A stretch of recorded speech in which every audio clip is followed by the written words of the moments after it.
అందరూ ఇక్కడికి వచ్చి ఈ 2 రోజుల పాటు ఈ యొక్క ఆధ్యాత్మిక ప్రసంగాలు వినడానికి వచ్చేసినందుకు మీకు స్వాగతం పలుకుతూ మనందరి తరపున ఆర్యవైశ్య సభ తరపున మన పిలుపుని అందుకొని ఇక్కడికి శ్రీ గరికపాటి గురిజాడ గారు 3వ పర్యాయం రావడం జరుగుతుంది.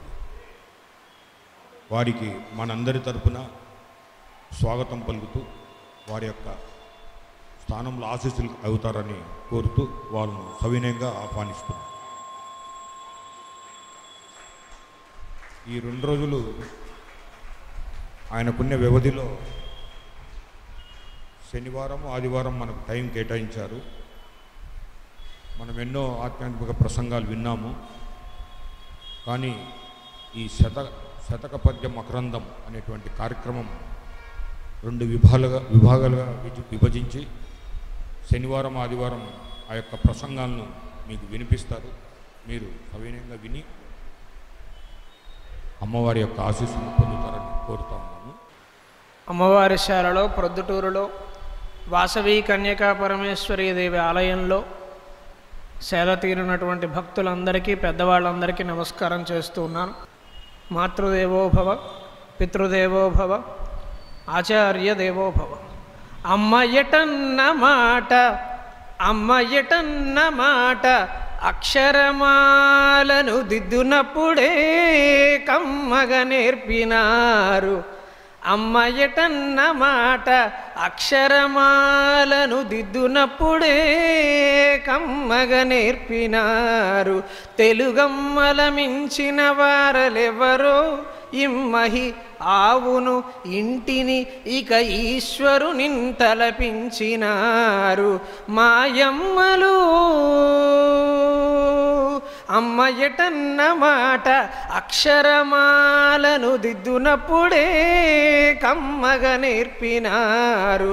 తెలుగమ్మల మించిన వారలెవరో ఇమ్మహి ఆవును ఇంటిని ఇక ఈశ్వరుని తలపించినారు. మాయమ్మలు తెలుగు పద్యములనంకితమిత్తము వారి ప్రేమకై. తెలుగు భాష గొప్పతనం అమ్మ, ఆవు, ఇల్లు, ఈశ్వరుడు అనే 4 పదాలతో మొదలవుతుంది.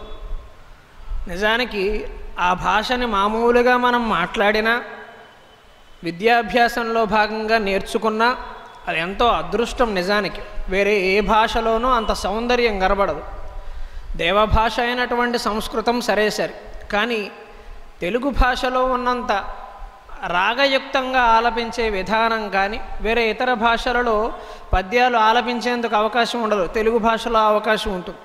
తెలుగు అజంత భాష అంటే అచ్చులు అంతంలో కలిగిన భాష. అంటే అమ్మ అన్నప్పుడు ఆ అక్షరం చివర ఆ అని ముగుస్తుంది. అమ్మ అనే పదంలో ఉన్న చివరి మాట ఆ. ఇల్లు అన్నప్పుడు మళ్ళీ ఉకారం వస్తుంది. ఈశ్వరుడు అన్నప్పుడు ఉకారం వస్తుంది. ఆవు అన్నప్పుడు ఉకారం వస్తుంది. అంటే చివర ఎప్పుడు కూడా అచ్చులతోటే ఎక్కువ శాతం పదాలు ముగుస్తూ ఉంటాయి మనకి. అందుకని అది పాడడానికి వీలుగా, రాగం తీయటానికి వీలుగా అద్భుతంగా మనకు ఉపకరించే భాష. ఈరోజు ఆధునిక తెలుగు రాష్ట్రాలలో 2 తెలుగు రాష్ట్రాలలో తెలుగు భాష పరిస్థితి ఏమిటో నేను మీకు ప్రత్యేకంగా చెప్పవలసిన అవసరం లేదు. చాలా ఇబ్బందికరమైన పరిస్థితుల్లోనే తెలుగు భాష కనబడుతుంది. భాషని, సాహిత్యాన్ని బాగా చదువుకున్న పెద్దవాళ్ళు, ముందు తరం వాళ్ళు చాలా అద్భుతంగా చక్కగా 60 ఏళ్లకు కూడా మెరుగైన ఆరోగ్యంతో హాయిగా జీవిస్తున్నారు. కానీ భాషా సాహిత్యాల కనీస పరిచయం లేని ఆధునిక యువతరం దురదృష్టవశాత్తు 30-40 ఏళ్లకే గుండెపోట్లు తెచ్చుకుంటున్నారు, ఆత్మహత్యలు చేసుకుంటున్నారు. అటువంటి తరం ఈ తెలుగు భాషా సాహిత్యాలను అధ్యయనం చేయాలి. ఆ అధ్యయనం చేయటానికి తెలుగు భాషలో ఎన్నో ప్రక్రియలు ఉన్నాయి. ప్రబంధాలు ఉన్నాయి, ఉదాహరణ కావ్యాలు ఉన్నాయి, ఇతిహాసాలు ఉన్నాయి, రూపక సాహిత్యం ఉంది, నాటకాలు ఉన్నాయి, ఎన్నో రకాల ప్రక్రియలు ఉన్నాయి. కథలు, కథానికలు, నవలలు ఎన్నో ఉన్నాయి. కానీ పద్యాన్ని నేర్చుకోవాలని కానీ, పద్యాన్ని రాయాలని కానీ ఎవరికైనా అనిపిస్తే మొట్టమొదట మనం చేయగలిగిన ప్రక్రియ ఏదన్నా ఉంది అంటే అది శతక ప్రక్రియ. మొదటిసారే మనం కావ్యాన్ని చదవలేము, మొదటిసారే మనం కావ్యాన్ని రాయలేము. 2 వీలయ్యే పనులు కావు. పెద్ద కావ్యాన్ని మనం చిన్నప్పుడే మొదలు పెట్టడం సాధ్యమయ్యే పని కాదు. అన్నప్రాసన రోజే ఆవకాయ తినడం లాంటిది కావ్యం అని. అందుకని అది వీలయ్యే పని కాదు. అందుకని ఎవరైనా తెలుగు పుస్తకాలను చదవాలనుకుంటున్నాను, నేను తెలుగులో 4 పద్యాలు నేర్చుకోవాలనుకుంటున్నాను అంటే మొదలు పెట్టాల్సింది శతకం.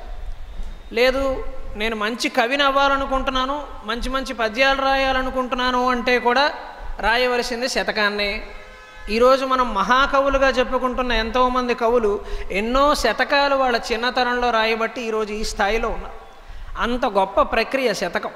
పైగా శతకంలో ఎప్పుడు మకుటం ఉండడం వల్ల దాశరథి కరుణాపయోనిధి అని కానీ శ్రీకాళహస్తీశ్వర అని కానీ ఉండడం వల్ల అందరికీ చాలా ఆసక్తిగా పదే పదే చాలా పద్యాలు గుర్తుండే విధంగా ఒక అవకాశం ఏర్పడుతుంది. అంత గొప్ప శతక ప్రక్రియని మనం ఆస్వాదించే ప్రయత్నం చేయాలి. ఆస్వాదించాలి అంటే తెలుగును బాగా చదవాలి. ఈ మధ్య ఒక సరదాగా ఒక చిత్రకారుడు వేసిన చిన్న కార్టూన్ చూస్తే నాకు ఆశ్చర్యం వేసింది. తెలుగు రాష్ట్రాల్లో తెలుగు భాష పరిస్థితి. మీ అందరికీ గజేంద్ర మోక్షణం కథ తెలుసు. నాకు గుర్తుంటే ఒక 4 ఏళ్ల క్రితం నేనే చెప్పాను. నాన్నగారి సమక్షంలోనే నేను ఇక్కడ ప్రసంగం ఇచ్చినట్టుగా నాకు గుర్తు. ఎందుకంటే ప్రొద్దుటూరుకు వస్తే నేను ఎప్పుడూ చెప్పే మాటే, మా ఇంటికి వచ్చినంత ఆనందంగా ఉంటుంది నాకు ప్రొద్దుటూరుకు వస్తే. వేరే ఎక్కడికో వెళ్ళినట్టు అనిపించదు. ఎందుకంటే సుమారుగా అది కార్యకర్తల సంస్కారమనో మరి కూర్చున్న వీక్షకుల సంస్కారమనో శ్రోతల సంస్కారమనో నేనే నేరుగా ఒప్పుకోగలను. నాకు గుర్తుంటే నేను వచ్చిన మొట్టమొదటి ఏడాది 2016-17 సుమారుగా 17-18 ప్రాంతాల్లో వచ్చాను. అప్పుడు శివానందలహరి, సౌందర్యలహరి, మనుచరిత్ర మీద 3 రోజులు నేను మాట్లాడాను. నాకు బాగానే గుర్తు. అందుకని అప్పటికి ఇప్పటికీ నా ప్రయాణంలో చాలా మార్పు వచ్చింది.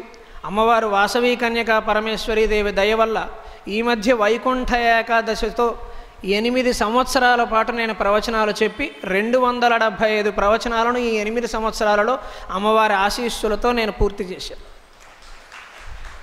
పైగా అమ్మవారికి నేను పదే పదే కృతజ్ఞతలు చెప్పుకోవాలి. ఎప్పుడు వచ్చినా అమ్మవారిని నేను అడిగింది ఒకటే, అమ్మ నేను ఎలాగో ధర్మంగానే ఉంటాను, నువ్వు చెప్పినా చెప్పకపోయినా నేను మోసం చేసే రకాన్ని కాదు, నాకు ఒక స్థిరమైన ఆదాయాన్ని ఇప్పించు. ఒక స్థిరమైన ఆదాయ మార్గం నాకు ఇప్పిస్తే వేరే ఏ జోలికి నేను పోనమ్మా, ఒక స్థిరమైన ఆదాయం కావాలి. నేను ఏ పని చేయకుండా కేవలం ప్రవచనాలే చెబితే ఈరోజు సామాజిక మాధ్యమాల్లో వ్యాఖ్యలు ఎలా ఉంటున్నాయో మనం చూస్తూనే ఉన్నాం. ఖాళీగా ఉన్నారు గరికపాటి వారి అబ్బాయి, హాయిగా కబుర్లు చెప్పుకుంటూ బతికేయచ్చు అంటారు. ఉద్యోగం లేకపోతే, ఉద్యోగం పురుష లక్ష్యం. అందుకని బాగా చదువుకున్నవాడిని, మంచి మెరిట్ ఉన్నవాడిని. అందుకని నాకేం వద్దమ్మా, నేనేం అడగను, కాస్త స్థిరమైన ఆదాయ మార్గం ఒకటి ఇచ్చామంటే మిగిలినవన్నీ వదిలిపెట్టేస్తానని చెప్పాను. నేను అడిగి ఏడాది అయిందో లేదో, ఈ మధ్య మీలో ఎంతమందికి తెలుసో కానీ అనంతపురంలో 2018లో ఏర్పడిన ఆంధ్రప్రదేశ్ కేంద్రీయ విశ్వవిద్యాలయంలో తెలుగు శాఖలో సహాయ ఆచార్యుడిగా ప్రభుత్వోద్యోగాన్ని నేను ఏడాది క్రితం సంపాదించాను. అది పూర్తిగా మా అమ్మవారి దయ. అందుకని వాసవి కన్యకా పరమేశ్వరీదేవిని నమ్ముకుంటే ఎవరి జీవితమైనా బాగుంటుంది అని చెప్పడానికి నేనే మొట్టమొదటి ఉదాహరణ. అందుకని అమ్మవారికి నేను ఈరోజు దర్శనం చేసుకున్నప్పుడు ఏదో అడగడానికి రాలా, ఇచ్చిన దానికి కృతజ్ఞతలు చెప్పడానికి వచ్చా. మరి నాకు ఆవిడ ఉద్యోగాన్ని ఇచ్చింది కదా, మరి నేను ఏదో ఒకటి వదిలిపెట్టాలి కదా. నేనేం అడిగాను, స్థిరమైన ఆదాయ మార్గాన్ని ఇప్పిస్తే మిగిలినవన్నీ వదిలేస్తానమ్మా అని చెప్పాను. ఇచ్చిన మాట ప్రకారంగానే నా ఉద్యోగంలో చేరాక నేను తీసుకున్న నిర్ణయాన్ని వేదిక మీద ప్రకటించాను. ఇక్కడ కూడా మీ అందరికీ తెలిసే విధంగా చెబుతున్నాను. నాకు ప్రభుత్వ ఆదాయం ఉంది కాబట్టి ఇకపై గరికపాటి గురజాడ చెప్పే ప్రవచనాలు ఎన్ని ఉంటే అన్నింటికి ₹1 కూడా తీసుకోకుండానే నేను ప్రవచనాలు చెప్తాను. అది నాకు రామ్మోహన్ గారు, కార్యకర్తలు, నాగేశ్వరరావు గారు వాళ్ళు ఫోన్ చేసినప్పుడు కూడా నేను స్పష్టంగా చెప్పాను. ఇంతకు ముందంతా ఒక పద్ధతి అండి, ఇప్పుడు ఒక పద్ధతి. ఈ ఏడాది నేను ఉద్యోగం సంపాదించాక ప్రొద్దుటూరుకు వస్తున్నాను. నాకు ఇంకా డబ్బుల మీద ఆశ లేదు. అమ్మవారు నాకు నెల ఉద్యోగానికి జీతం ఇప్పిస్తోంది కాబట్టి ఇంకెంతకంటే నేనేం కోరుకోవటం లేదు. ప్రసంగాలు చెబుతాను, ఎవరు అడిగితే వాళ్ళకి చెబుతాను. అందులోనూ కేవలం ధర్మ మార్గంలో సేవాభావంతో మాత్రమే చెబుతాను తప్ప ఆదాయం కోసం నేను చెప్పను అని చెప్పి ఒక నిర్ణయాన్ని తీసుకుని మా అమ్మా నాన్నల ఆశీస్సులతో ఈరోజు మీ ముందు మళ్ళీ బహుశా 7వసారో 6వసారో ప్రొద్దుటూరులో మాట్లాడడానికి సిద్ధమవుతూ. ఇలా నన్ను మాట్లాడిస్తున్నది తెలుగు శాఖకి అతి చిన్న వయస్సులోనే శాఖాధ్యక్షుడిని చేసింది తెలుగు భాష. ఆ భాషని నమ్ముకుంటే జీవితం బాగుంటుంది అని చెప్పడానికి కూడా నేనే ఒక అద్భుతమైన ఉదాహరణ. ఆ భాషని నమ్ముకుంటా. అందుకని ఒక ప్రముఖ చిత్రకారుడు గజేంద్ర మోక్షణం ఆధారంగా ఒక చిన్న చిత్రాన్ని వేశాడు. నేను ఎంత నవ్వుకున్నానో దానిని చూసి. ఆ చిత్రంలో మీరు గమనిస్తే గజేంద్ర మోక్షణం కథలో కొలను ఎవరికి సంబంధించింది? ఒక చెరువులో మన ఏనుగు వెళ్ళి అందులో చెరువులో చేరుతుంది. ఆ చెరువులో నిజానికి చక్కగా మొసళ్ళు, అక్కడ ఉండే జలచరాలన్నీ కూడా తిరుగుతూ ఉంటాయి. అందుకని ఏనుగు వచ్చి ఆ చెరువులో చేరగానే మొసలి చక్కగా పైకి లేచి, పోతన గారి లావొక్కింతయలేరు ధైర్యము విలోలంబయ్యే పద్యం వచ్చా నీకు అని అడిగింది. మొసలి అడిగిందిట ఏనుగుని. ఎందుకు? ఆ పద్యానికే చక్కగా శ్రీ మహావిష్ణువు కరుణించాడు. లావొక్కింతయులేరు ధైర్యము విలోలంబయ్యే ప్రాణంబులున్ ఠావుల్ దప్పెన్ తనువుండస్సెన్ శ్రమంబయ్యడిన్ నీవే తప్పై తప్పరం వెరుగ మన్నింపందగుందీను నిన్ రావే ఈశ్వర కావవే వరద సంరక్షింపు భద్రాత్మక అంటే వచ్చాడు. మొదట్లో పిలిస్తే రాలా. ఎందుకు రాలా? అప్పుడు అహంకారం. నేను అంత గొప్పవాడిని, ఇంత గొప్పవాడిని, నా మదజలం వల్ల ఈ అడవులన్నీ అభివృద్ధి చెందాయి. ఇంత అహంకారం ఉంటే భగవంతుడు దొరకడు. అహంకారం మమకారం ఉన్న చోట భగవంతుడు ఉండడు. అమాయకత్వం ఉన్న చోట, నిష్కల్మషత్వం ఉన్న చోట మాత్రమే భగవంతుడు. మన తెలివితేటలు, మన దర్పము, మన పొగరు భగవంతుడు ముందు చూపించకూడదు. ఎక్కడ అమాయకత్వం ఉంటుందో, ఎక్కడ నిజాయితీ ఉంటుందో, ఎక్కడ నిష్కల్మషమైన మనస్సు ఉంటుందో అక్కడ భగవంతుడు ఉంటాడు. అందుకని మొదట చేసిన ప్రార్థనకి భగవంతుడు లొంగల. కానీ లావొక్కింతయ్య లేదు అన్నప్పుడు అన్నీ సమర్పించేసింది ఆ ఏనుగు. అప్పటికే 1000 సంవత్సరాలు యుద్ధం చేసి అలసిపోయింది బాబు. అందుకని అలసిపోయి ఇంకా నాకు ఓపిక లేదయ్యా, నువ్వే కాపాడాలయ్యా, నువ్వు తప్ప ప్రపంచంలో ఇంకొకటి నిజం కాదు అని. ఆ మాటకప్పుడు శ్రీ మహావిష్ణువులో కదలిక వచ్చింది. ఆ కదలిక వస్తే ఆయన ఒక్క నిమిషమైనా ఆగాడా? సిరికిన్ చెప్పడు శంఖచక్ర యుగమును చేదోయి సంధింపడు, వరుసగా పద్యాలు. అందుకని ఒక్కసారి అమ్మవారికి చెప్పలేదు, పరివారానికి చెప్పలేదు, ఎవరికి చెప్పలేదు. ఆబాల గోపాలం మొత్తాన్ని గజేంద్రుడి దగ్గరికి తీసుకువచ్చి గజేంద్రుడికి మోక్షణాన్ని ఇప్పించు. గజేంద్ర మోక్షణం అనాలి, గజేంద్ర మోక్షం అనకూడదు. ఎందుకంటే గజేంద్రుడికి మళ్ళీ తర్వాత జన్మ వచ్చింది. జన్మ వస్తే మోక్షం అనడానికి లేదు. మోక్షణం అంటే విముక్తి. గజేంద్రుడికి ఆ బాధ నుండి విముక్తి కల్పించాడు.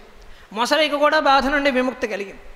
అయితే ఈ కార్టూన్ వేసి ఈ మొసలి అడిగింది, నీకు పోతన గారు లావొక్కింతయలేరు ధైర్యం విలోలంబై పద్యం వచ్చా అని మొసలి ఏనుగుని అడిగింది. ఏనుగు వెంటనే అబ్బే మనది ఇంగ్లీష్ మీడియం అని చెప్పింది. తెలుగు పద్యాలు చదవటం మానేశారు కదా, అందుకని అబ్బే మనది ఇంగ్లీష్ మీడియం అంటే చచ్చావు పో, ఇంక నిన్ను ఏ దేవుడు నా నుంచి కాపాడలేడు. అంటే తెలుగు మీడియం అయితే ఆ పద్యం వచ్చే అవకాశం ఉంది. ఆ పద్యం జరిగితే విష్ణుమూర్తి వచ్చి దీన్ని కాపాడతాడు. అందుకని ఈవిడ తెలుగు మీడియం కాదు కాబట్టి ఇంకా అయిపోయింది పో, ఇంక నేను ఏ దేవుడు కాపాడేదే లేదు, నైనా చూసుకోవాలి నేను అని చెప్పి. అంటే ఎంత ఆశ్చర్యకరంగా ఉంది ఈరోజు తెలుగు రాష్ట్రాల పరిస్థితి. మనం బాగుండాలి అంటే తెలుగు భాష బ్రతికుండాలి. తెలుగు భాష బ్రతికుంటేనే మనం బాగుంటాం. అందుకని అది గుర్తుపెట్టుకుని పెద్దవాళ్ళు, ముఖ్యంగా తల్లిదండ్రులు, చిన్నపిల్లల్ని పాఠశాలల్లో చేరుస్తున్న తల్లిదండ్రులు ఈ విషయాన్ని దృష్టిలో పెట్టుకుని తెలుగు ఖచ్చితంగా ఉండాలి, ఉంటే అవసరమైతే ఒక 10,000 ఎక్కువ ఇస్తామని చెప్పైనా సరే పాఠశాలను ఒప్పిస్తే వాళ్ళు తెలుగు పెడతారు. తెలుగు భాష ఉన్నంతకాలం మనకి ప్రతి తరగతిలో తెలుగు పాఠ్యాంశంగా ఉన్నంతకాలం పిల్లలు ఆత్మహత్యలు చేసుకునేందుకు అవకాశమే ఉండదు. ఎందుకంటే అపారమైన ధైర్యాన్ని మన శతకాలు, మన సాహిత్యం, మన కావ్యాలు మనకు అందిస్తాయి. ఎంతటి ధైర్యాన్ని అందిస్తాయో ఈరోజు మనం చూస్తాం. మొదటి అంశంగా మనం ఈరోజు శ్రీకాళహస్తీశ్వర శతకాన్ని చెప్పుకోబోతూ ఉన్నాం. అదేం కొత్త శతకం ఏం కాదు. మీలో చాలామందికి చాలా పద్యాలు అందులో కంఠస్థం వచ్చు. కానీ చాలా ప్రసిద్ధమైన శతకం. వేమన శతకం, సుమతి శతకం అందరికీ తెలుసు. పద్యాలు చాలా తేలిగ్గా ఉండి చిన్నపిల్లలు చదవడానికి వీలుగా ఉండే శతకాలు వేమన శతకం, సుమతి శతకం. కాస్త లోతైన భక్తి జ్ఞాన వైరాగ్యాలని బోధించగలిగే శతకాలు ఏమైనా ఉన్నాయి అంటే అవి దాశరథి శతకం, శ్రీకాళహస్తీశ్వర శతకం, ఆంధ్రనాయక శతకం మొదలైన శతకాలు. ఈ శతకాలన్నీ చాలా ఆసక్తిగా ఉంటూ తీవ్రమైన వైరాగ్యాన్ని కలిగిస్తూ ఉంటాయి. దూర్జటి మహాకవి, చక్కగా రాయలసీమ ప్రాంతంలో నడయాడిన కవి, శ్రీకృష్ణదేవరాయల ఆస్థానంలో భువన విజయ సభలో నడయాడిన కవి. శ్రీకృష్ణదేవరాయలు స్వయంగా ధూర్జటిని మెచ్చుకున్నాడు. స్తుతమతి అయిన ఆంధ్ర కవి ధూర్జటి పల్కులకేల కల్గెనో అతులిత మాధురీ మహిమ అని చెప్పి స్వయంగా శ్రీకృష్ణదేవరాయలు ధూర్జటిని మెచ్చుకున్న సందర్భాలు. అద్భుతమైన కవి. అటువంటి ధూర్జటి స్వయంగా ఒక రాజుగారి సమక్షంలో ఆయన ఆశీస్సులతో పెరిగినటువంటి ధూర్జటి మహాకవి ఆశ్చర్యకరంగా శ్రీకాళహస్తీశ్వర శతకంలో రాజులని, నాయకులని తీవ్రంగా వివక్ష చేసి మాట్లాడతారు. రాజుల మీద ఆ ఆరోపణలన్నీ శ్రీకృష్ణదేవరాయల మీద కాదు, కానీ మానవులు మనుషులని నమ్ముకుంటున్నారు కానీ భగవంతుణ్ణి నమ్ముకోవటం లేదు అనేది ధూర్జటి ఆవేదన. ఆయనకు రాజులంటే ఏం కోపం కాదు. మీరు ధూర్జటి శ్రీకాళహస్తీశ్వర శతకంలోని పద్యాలు చూస్తే సుమారుగా ఒక 10-15 పద్యాలలో ఆయన రాజుల గురించి మాట్లాడుతూ ఉంటాడు. రాజులు పెట్టిన ఇబ్బందుల గురించి, రాజులు పెట్టిన కష్టాల గురించి. అది శ్రీకృష్ణదేవరాయలకు సంబంధించినవి కావు. ఆయన బాగా చూసుకున్నాడు. ఆయన ఆంధ్రభోజుడైన పేరుంది ఆయనకి. అష్టదిగ్గజ కవులని చాలా అద్భుతంగా చూసుకున్నాడు. భువన విజయ సభ అని పేరు పెట్టి చక్కగా ఇటువంటి సభా ప్రాంగణంలో కళాకారులందరినీ కొలువు తీరేలా చేసి అద్భుతమైన సత్కారాలు, సన్మానాలు చేసినవాడు. శ్రీకృష్ణదేవరాయల పేరు ఈ రోజుకి కూడా ప్రసిద్ధంగా ఉంది. అనంతపురంలో ఆయన పేరు మీద ఒక విశ్వవిద్యాలయమే ఉంది. అందుకని ఆయన గురించి కాదు, కానీ ఈ రాజులను కూడా కరుణించే మహారాజు ఒక ఆయన ఉన్నాడు. మనం పట్టుకుంటే ఆయనని పట్టుకోవాలి కానీ మధ్యలో మిగిలిన వాళ్ళు ఎందుకు అనేది ధూర్జటి ఆవేదన. పట్టుకోగలిగితే భగవంతుణ్ణే పట్టుకోవచ్చు కదా, మధ్యలో ఇంకొకళ్ళు ఎందుకు? ఒక మానవ మాత్రుణ్ణి మనం ఎందుకు ఆశ్రయించాలి? ఎక్కడో ఈరోజు గరికపాటి నరసింహారావు గారు, చాగంటి కోటేశ్వరరావు గారు, సామవేదం షణ్ముఖ శర్మ గారు, మాడుగుల నాగఫణి శర్మ గారు, ఎవరైనా కొంతమంది ప్రవచనకర్తలు మనకు అవసరం కావచ్చు. భగవంతుడి తత్వాన్ని మనకు కాస్త తేలికగా చేసి చెప్పడానికి ప్రవచనకర్తలు అవసరమే. కానీ మనం వారినే ఆశ్రయించి ఉండక్కర్లే. వాళ్ళు కూడా చెబుతున్నది ఏమిటి? పెద్దవాళ్ళందరూ భగవంతుడిని ఆశ్రయించమని. అందుకని భగవంతుడిని ఆశ్రయించినప్పుడు ఇంకా మధ్యలో ఎవరిని కూడా మనం ఆశ్రయించాల్సిన అవసరము లేదు. మనం ఉద్యోగంలో ఉన్నా, వ్యవసాయంలో ఉన్నా, ఏ ధర్మంలో ఉన్నా కూడా ఎవరిని ఆశ్రయించకుండా ధైర్యంగా బ్రతకమని చెప్పే శతకాలే శ్రీకాళహస్తీశ్వర శతకం, దాశరథి శతకం. అందులోనూ ధూర్జటి మహాకవి రచించిన శ్రీకాళహస్తీశ్వర శతకం ఈరోజు మీ ఇళ్లలో ఎంతమంది ఇంట్లో భగవద్గీత ఉందో లేదో నాకు తెలియదు. భగవద్గీత నిత్యపారాయణ గ్రంథం ఉండాలి. కానీ ఒక చిన్న పిల్లాడు ఉన్న ప్రతి ఇంట్లో కూడా శ్రీకాళహస్తీశ్వర శతకం తప్పనిసరిగా ఇంట్లో ఉండాలి. మనకు భయంకరమైన భయం కలిగిన ప్రతిసారి ఏదో ఒక పద్యం, నేను ఈ పద్యం అని కూడా చెప్పను, 108 పద్యాల్లో మీకు నచ్చిన పద్యాన్ని తీసి చదవండి, మీకు ఎక్కడా భయం వేసే అవకాశమే లేదు, ధైర్యం కలుగుతుంది ఖచ్చితంగా. అంత అద్భుతమైన ధారతో ధూర్జటి మహాకవి ఆ శతకాన్ని మనకు అందించాడు. అందులోని కొన్ని పద్యాలను మనం ఈ ప్రసంగంలో భాగంగా అర్థం చేసుకునే ప్రయత్నం చేద్దాం. ఏ శతకమైనా, ఏ కావ్యమైనా శ్రీకారంతో ప్రారంభిస్తా. అది మన సత్సంప్రదాయం, కావ్య సంప్రదాయం. అంటే చదివేవారికి, రాసేవారికి, అర్థం చేసుకుంటున్న వారికి, మాట్లాడుతున్న వారికి అందరికీ శుభం కలగాలనే భావన. లక్ష్మీదేవి అంటే శుభమే కదా, అందుకని అందరికీ శుభం కలగాలనే భావనతో శ్రీకారంతో మన కావ్యాలని, శతకాలని ప్రారంభిస్తాం. శ్రీ విద్యుత్కలిత జవంజవ మహాజీమూత పాపాంబుధార వేగంబున మన్మనోజ్జ సముదీర్ణత్వంబు కోల్పోయితిన్ దేవా నీ శరత్ సమయం ఇంతే చాలు, దేవా నీ శరత్ సమయం ఇంతే చాలు. శ్రీ విద్యుత్కలిత జవంజవ మహాజీమూత పాపంబుధార వేగంబున మన్మనోబ్జ సముదీర్ణత్వంబు కోల్పోయితిన్ దేవా నీ శరత్ సమయమింతే జాలు. చిద్భావనా సేవన్ తామర తంపరై మనియదన్ శ్రీకాళహస్తీశ్వర. శ్రీ విద్యుత్కలిత జవంజవ మహాజీమూత పాపంబుధార వేగంబున. శ్రీ అనే అక్షరాన్ని కేవలం అలంకారం కోసమో సంప్రదాయం కోసమో వేయకుండా దీర్ఘ సమాసంలో బంధించేశాడు ధూర్జటి మహాకవి.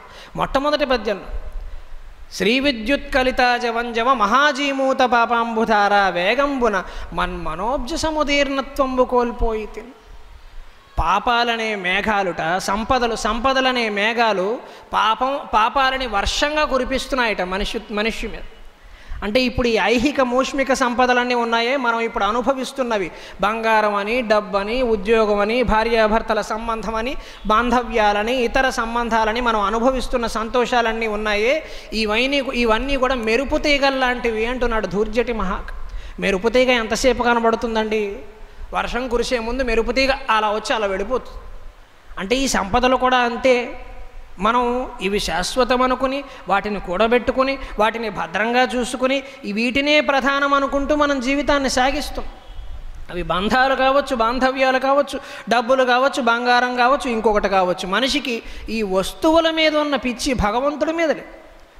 అందుకని ఈ మనిషి మనస్సు ఏమైందట? ధూర్జటి మహాకవి తనని తానే ఒక భక్తుడిగా మాట్లాడుతూ, తనని తానే ఒక పాపాత్ముడిగా ఊహించుకుంటూ, నన్ను కాపాడవయ్యా అని చెప్పి కాళహస్తీశ్వరుణ్ణి వేడుకో. శ్రీకాళహస్తి శ్రీకాళహస్తీశ్వర అనే శతకానికి మకుటం పెట్టారు. 2-3 పద్యాల తర్వాత ఆ కథే వస్తుంది. మనం శ్రీకథ, కాళకథ, హస్తి కథ కూడా మనం కొంచెంగా చెప్పుకుంటాం. శ్రీకాళహస్తీశ్వర అని పిలిచారు. ఇప్పుడు శ్రీకాళహస్తి క్షేత్రము ఈరోజు మనం చూస్తున్న క్షేత్రం, దానికి పూర్వం జరిగిన కథ ఏమిటో ఆ 3 ద్వారా మనకు చెబుతారు. సాలెపురుగు, పాము, ఏనుగు, ఈ 3 ద్వారా మనకు ఆ కాళహస్తీశ్వర శతకంలో కథని వర్ణిస్తారు. అందుకని శ్రీ ఉద్యుత్కలితాజమం, ఆజవంజమం అంటే మన సంసార సాగర్, ఆజవంజము. నేను అదే సాగరంలో ఉన్నాను, మీరు అదే సాగరంలో ఉన్నారు. అందరం ఈ సంసారం అనే సాగరాన్ని ఈదుతూ ఉన్నాం. బాగా ఈదేమని కొంతమంది, బాగా ఈదలేదని కొంతమంది, సోషల్ మీడియాలో అది చూసామని కొంతమంది, ఇది చూసామని కొంతమంది మన మీద విమర్శలు గుప్పిస్తూ ఉంటారు. అసలు విషయాలు ఎవరికీ తెలియవు. ఇష్టం వచ్చిన వ్యాఖ్యలు చేసి మనస్సును బాధ పెడుతూ ఉంటారు. అయినా పట్టించుకోకుండా ముందుకు వెళ్ళిపోవటమే. అందరికీ వివరించుకుంటూ కూర్చోలేం కదా. మనం ధర్మ మార్గంలో ఉన్నప్పుడు, మనం చేసేది సరైన పని అయినప్పుడు ఎవ్వరికీ ఎప్పుడూ జంకవలసిన అవసరము, భయపడవలసిన అవసరము లేనే లేదు. ఎవరు ఎన్ని విమర్శలు చేసినా పట్టించుకోకర్లేదు. సంపదలనే మేఘాలు పాపాలనే వర్షాన్ని కురిపిస్తున్నాయి. సంపదలు పాపాలను ఎందుకు కురిపిస్తాయండి? సంపదలు పాపాలను కురిపిస్తే మనం అందరం అమ్మవారికి సంపదలు ఇమ్మని ఎందుకు కోరుకుంటామండి? సంపదలు ఇమ్మని ఎందుకు కోరుకుంటాం? సంపదలు శుభాలను కురిపించాలి కదా. సంపదలు కొంతకాలం శుభాలనే కురిపిస్తాయి, మనకన్నీ సుఖాలనే అందిస్తాయి. కానీ ప్రతి శుభం వెనక ఒక అశుభం ఉంది, ప్రతి సుఖం వెనక ఒక దుఃఖం. మీరు ఆశించిన ఏదైనా సరే, అమ్మవారిని విపరీతంగా నాకు డబ్బులు కావాలమ్మా అని కోరారు, విపరీతంగా వచ్చిన డబ్బులు విపరీతంగానే వెళ్ళిపోతాయి. ఒక స్థాయి మేరకు మనం కోరుకుంటే ఒక ఆదాయ మార్గంగా వస్తుంది, నిలబడుతుంది. నిలబడినా కూడా మనం డబ్బుని నమ్ముకోవద్దు, అమ్మవారినే నమ్ముకోవాలి.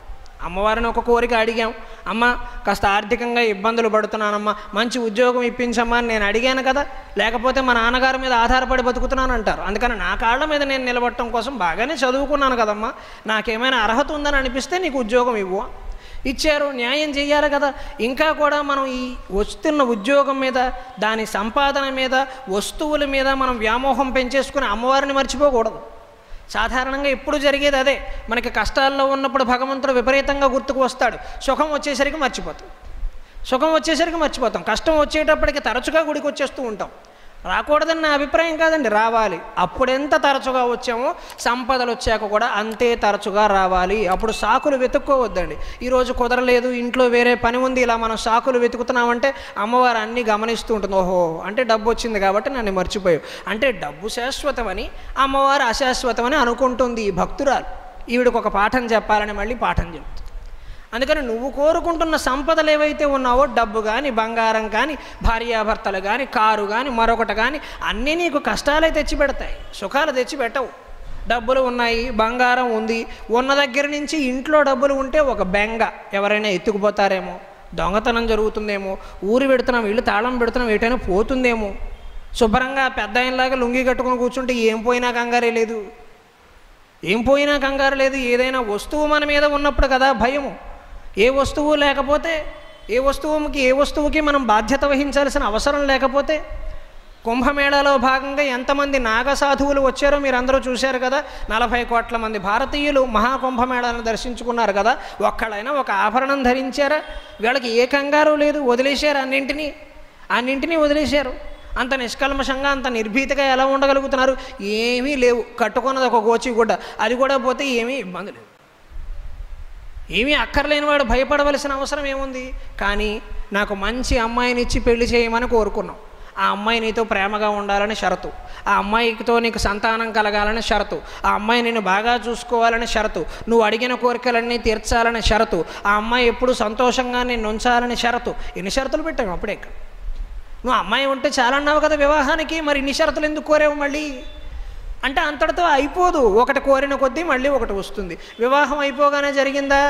దంపతులు ఇద్దరూ అన్యోన్యంగా ఉండాలి. ఈరోజు పెళ్ళవటమే పెద్ద సవాల్ అయితే, వాళ్ళు విడిపోకుండా ఉండటం ఇంకా పెద్ద సవాల్. పెద్దవాళ్ళందరికీ తెలిసి ఇక్కడ పెళ్ళవటమే పెద్ద తలనొప్పి, ఆ పైన వాళ్ళు విడిపోకుండా ఉండటం అతిపెద్ద తలనొప్పి. అమృతాంజనం కూడా నయం చేయనటువంటి తలనొప్పి, అంత పెద్ద తలనొప్పి. మరి ఏమి సంతోషం ఇచ్చిందట ఇది? మరి ఈ సంతానాన్ని మనం ఎందుకు కోరుకున్నాము? అలాగని కోరకుండా ఉండగలమా? నేను మాత్రం కోరకుండా ఉండగలనా? నేను కొన్ని కోరికలు కోరానే. కోరికలు లేని మనిషి అంటూ ఉంటాడా? అది సాధ్యమయ్యే పని కాదు. కోరికలు కోరచ్చు, కానీ అవే శాశ్వతం అనుకోవద్దు. ఇక్కడ నుంచి చెప్పబోయే పద్యంలో భగవంతుని ఎటువంటి కోరిక కోరాలో కూడా ధూర్జటి మహాకవి చెబుతాడు. అందుకని ఈ సంపదలనే మేఘాలు పాపాలనే వర్షాలను కురిపిస్తున్నాయి. ఆ పాపం అనే వర్షం కురిసి కురిసి కురిసి ఎందుకు? సంపద మనకు అలవాటయ్యాక మనం దాన్ని వదిలిపెట్టలేం. ఉదాహరణకి ఒక అద్భుతమైన కారు కొనుక్కున్నారు అనుకోండి, భగవంతుడు మీకు అనుకూలించాడు, బాగా డబ్బులు ఇచ్చాడు, మంచి కారు కొనుక్కున్నారు అనుకుందాం. వ్యాపారంలో నష్టం వచ్చి కారు అమ్మేయాల్సి వచ్చింది అనుకోండి, ఆటోలో వెళ్ళాల్సి వచ్చింది అనుకోండి, మనస్సు చివుక్కుమంటుందా లేదా? మనసు చివుక్కుమంటుందా లేదా? అంటుంది. దర్పంగా కారులో వెళ్ళేవాళ్ళం, డ్రైవర్ వచ్చి తలుపు తీసి సెల్యూట్ కూడా కొట్టేవాడు, ఇప్పుడు ఎవరో కొట్టట్లేదు ఏమిటో ఆటోలో, అది కూడా షేర్ ఆటోలో వెడుతున్నాం అని ఒక మనస్సులో చివు చివు చివుచు అంటుంటుంది లోపల. ఎందుకు? సంపదకు అలవాటు పడి, సంపదకు అలవాటు పడిపోయాం, దాన్ని వదిలి ఉండలేము. అలాగని నేను అనుభవించద్దు అనటంలా, అవకాశం ఉంటే పెట్టేసుకోండి. మీకు మీ ఇంటికి ఆభరణాలు ఉన్నాయి, మీరు చక్కగా దర్జాగా బ్రతకగలరు, మంచి కారు ఎక్కగలరు, హాయిగా ఎక్కేయండి, హాయిగా అనుభవించండి, ఇబ్బంది లేదు. కానీ అదే శాశ్వతం అనుకుంటేనే ప్రమాదం. ఈ సంపదలు శాశ్వతం, ఇవి చిరకాలం ఉంటాయి, ఈరోజు పెట్టుకున్నవన్నీ రేపు కూడా ఉంటాయి, ఎల్లుండి కూడా ఉంటాయి అనుకుంటేనే సమస్య. మనిషి మరణించినప్పుడు అది అర్థమవుతూనే ఉంది, ఏమీ తీసుకెళ్ళాడు. అందుకని సంపాదనలన్నీ అటు చేసి ఇటు చేసి మనిషి మీద పాపాలనే కురిపిస్తున్నాయి. అంత పాపాలు కురిపించి కురిపించి కురిపించి మనోబ్జ సముదీర్ణత్వంబు కోల్పోయి తిని నా మనస్సు మొత్తం కకావికలం అయిపోయిందయ్యా. ఈ భీకరమైన తుఫాను పడి, పాపాలనే తుఫాను పడి మనస్సు మొత్తం నాశనం అయిపోయిందయ్యా. దేవా నీ శరత్ సమయం ఇంతే చాలు, చిద్భావనా సేవన్ తామర తంపరైమని యదన్ శ్రీకాళహస్తీశ్వర. అందుకని నీ సేవ చేసుకోవటం ఒకటే నేను చేయగలిగిందయ్యా. శరత్కాలంలో చక్కగా వీసే కిరణాలలాగా, అక్కడక్కడా కురిసే వర్షాలలాగా మళ్ళీ నువ్వు చక్కగా శరత్కాలపు సూర్యుడిలా నువ్వు బయటకు వచ్చావంటే నా మనస్సు అనే పద్మం, మనోబ్జమం అన్నాం కదా, అది కుంచుకుపోయింది. సూర్యుడిని చూడగానే పద్మాలు వికసిస్తాయి కదా చక్కగా, అందుకని నిన్ను చూడగానే చక్కగా నా హృదయం వికసిస్తుందయ్యా, దయచేసి నీ కృప నా మీద చూపించు అని శ్రీకాళహస్తీశ్వర శతకంలో మొట్టమొదటి పద్యంలోనే శ్రీకారం చుట్టాడు ధూర్జటి మహాకవి. మొట్టమొదటి పద్యంలోనే ధూర్జటి ధైర్యం చూడండి, సాహసం చూడండి. ఇంత వైరాగ్యాన్ని మొట్టమొదటి పద్యంలో చెబితే ఎవరైనా చదువుతారా? భక్తులను ఎలా ఉండాలి? ఆలించాలి, లాలించాలి, మీరు చేసేది సరైందే అని చెప్పాలి, సంపదలు ఉంటాయని చెప్పాలి, కోరికలు కోరుకోమని చెప్పాలి, భక్తులను జాగ్రత్తగా గారాభంగా పెంచి పోషించి చివరిలో ఎప్పుడైనా మీరు ఈ కోరికలు అవి వదిలేస్తే మంచిది అని చివరిలో చెప్పాలి. కానీ ధూర్జటి ఎంత సాహసం చేశాడు! మొట్టమొదటి పద్యంలోనే వదిలితే అన్నీ వదిలేయండి అని చెప్పేశాడు. ఆ శతకాన్ని కూడా వదిలేస్తారనే భయం కూడా లేదు ఆయనకి. ఎందుకు? ఆయన ఏం ఆశించలేదు. శతకం చదవకపోతే నీకు నష్టం, నాకేం నష్టం. నేను ఫలానా భక్తుడు చదువుతాడనో, ఫలానా ప్రవచనకర్త దీని మీద మాట్లాడతాడనో నేను ఈ శతకం రాయలా. నా వ్యక్తిగత అనుభూతిని నేను భగవంతుడితో చెప్పుకుంటున్నాను, నేను చెబుతూనే ఉంటాను. దీనివల్ల లాభం జరిగినా నష్టం జరిగినా నాకు సంబంధమే లేదు.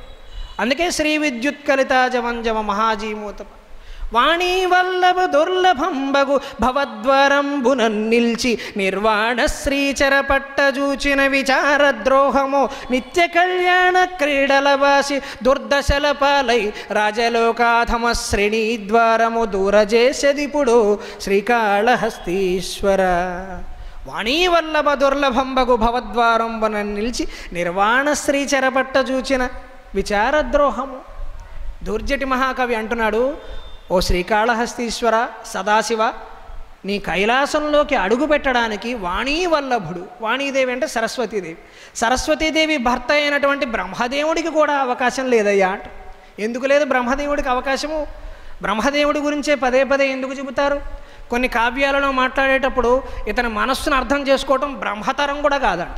ఈ బ్రహ్మతరం అనే మాట మనం చాలాసార్లు వాడుతుంటాం. ఎందుకు వాడతామండి? విష్ణుతరము, శివతరము ఎందుకనము?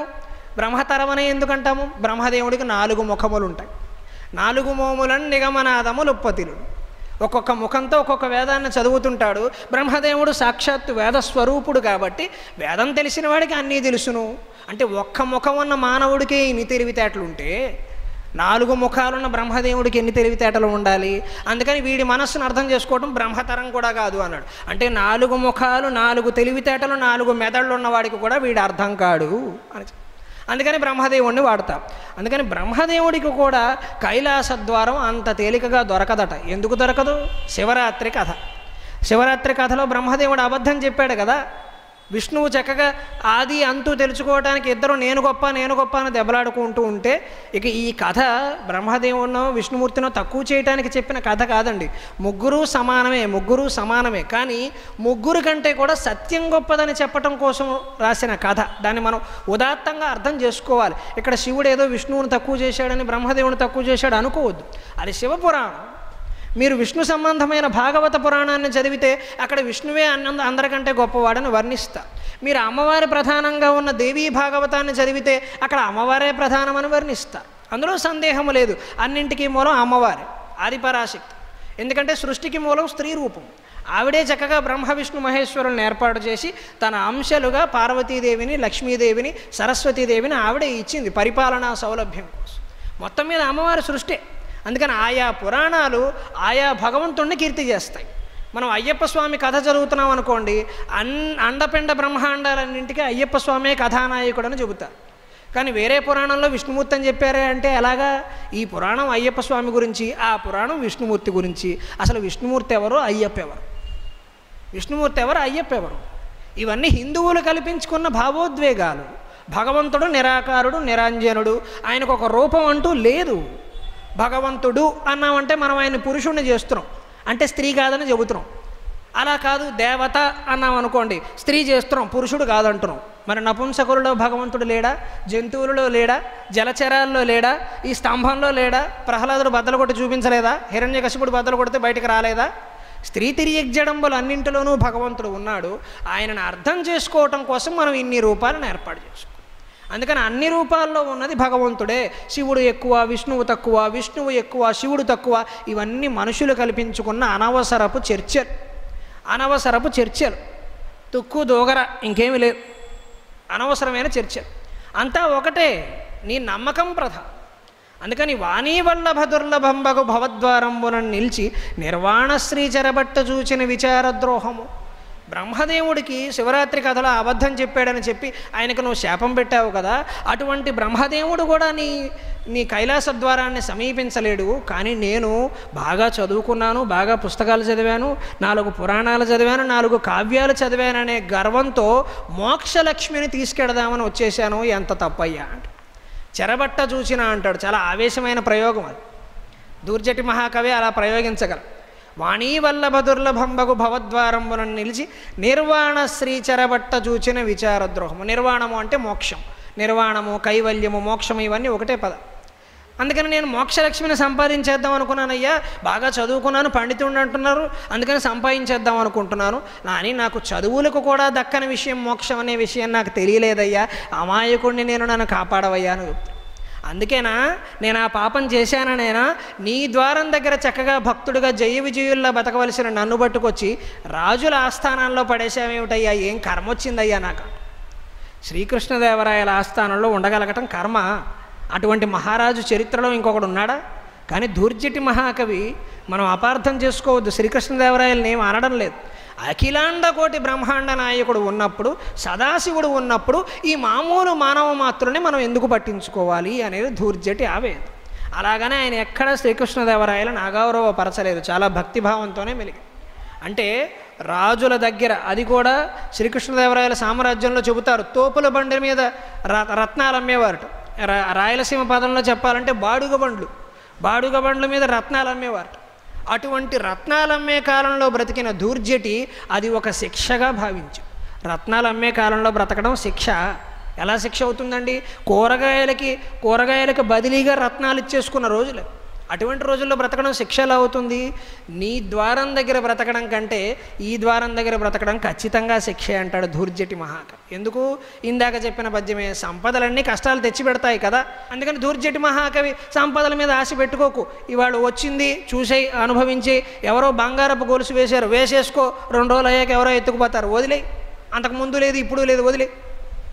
అశ్రద్ధగా ఉండమని కాదు, మన జాగ్రత్త మనం పాటించాలి. కానీ వాటి మీద వాంఛని పెంచుకోవద్దు. మరి భగవంతుని ఏం కోరాలండి? సంపదలు కోరొద్దంటే మరి ఏం కోరాలి? అందుకే దూర్జటి చాలా తెలివైన ఒప్పందాన్ని చేసుకున్నాడు భగవంతుడు. నీనా సందొడబాటు మాట వినుమా నీ నా సందొడబాటు మాట వినుమా. నువ్వు నేను చెప్పే మాట వినవయ్యా.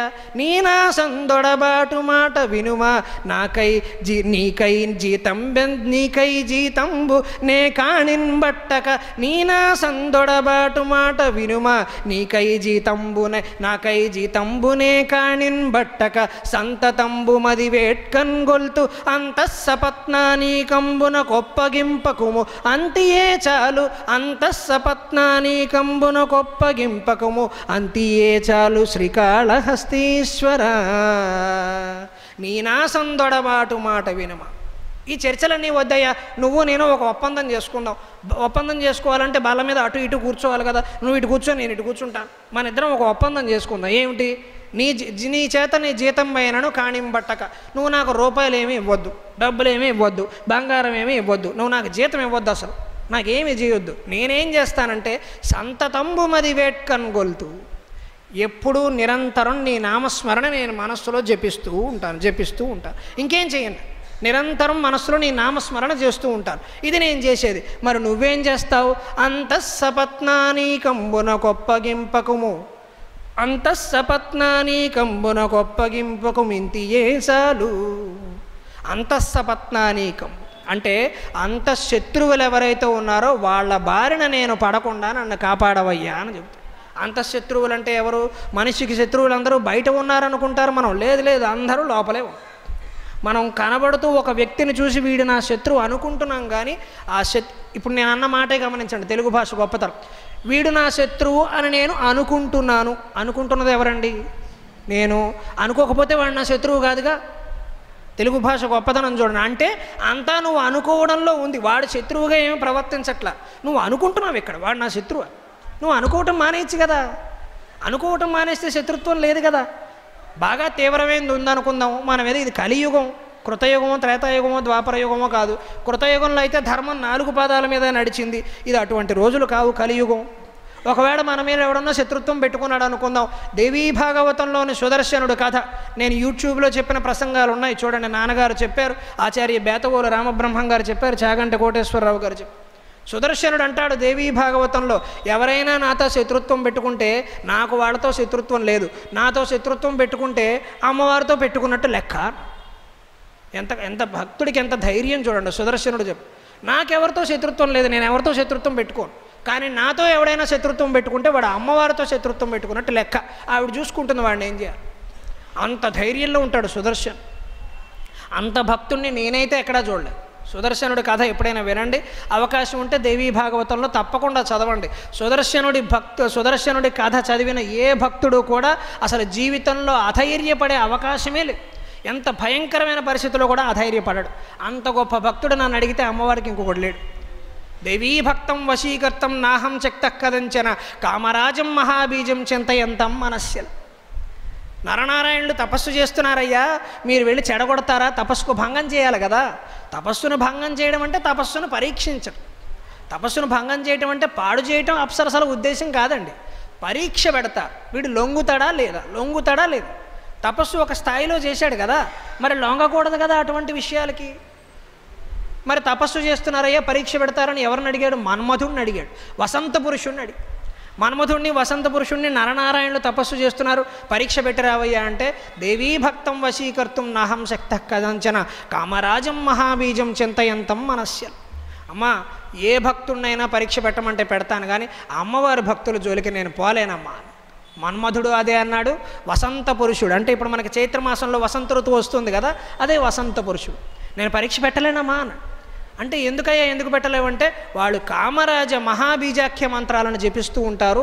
అమ్మవారి శ్రీమాత్రే నమః అనే నామంలో 100 బీజాక్షరాలు కనపడతాయి సూక్ష్మ రూపంలో. బీజాక్షరాలను చదివే వాళ్ళని నేను ఏమీ చేయలేనమ్మా. కానీ నీ కర్తవ్యమయ్యా, నువ్వు వెళ్ళవయ్యా అంటే వెడతా, అది వేరే విషయం. అమ్మవారి భక్తులు కాబట్టి దాన్ని జయిస్తా.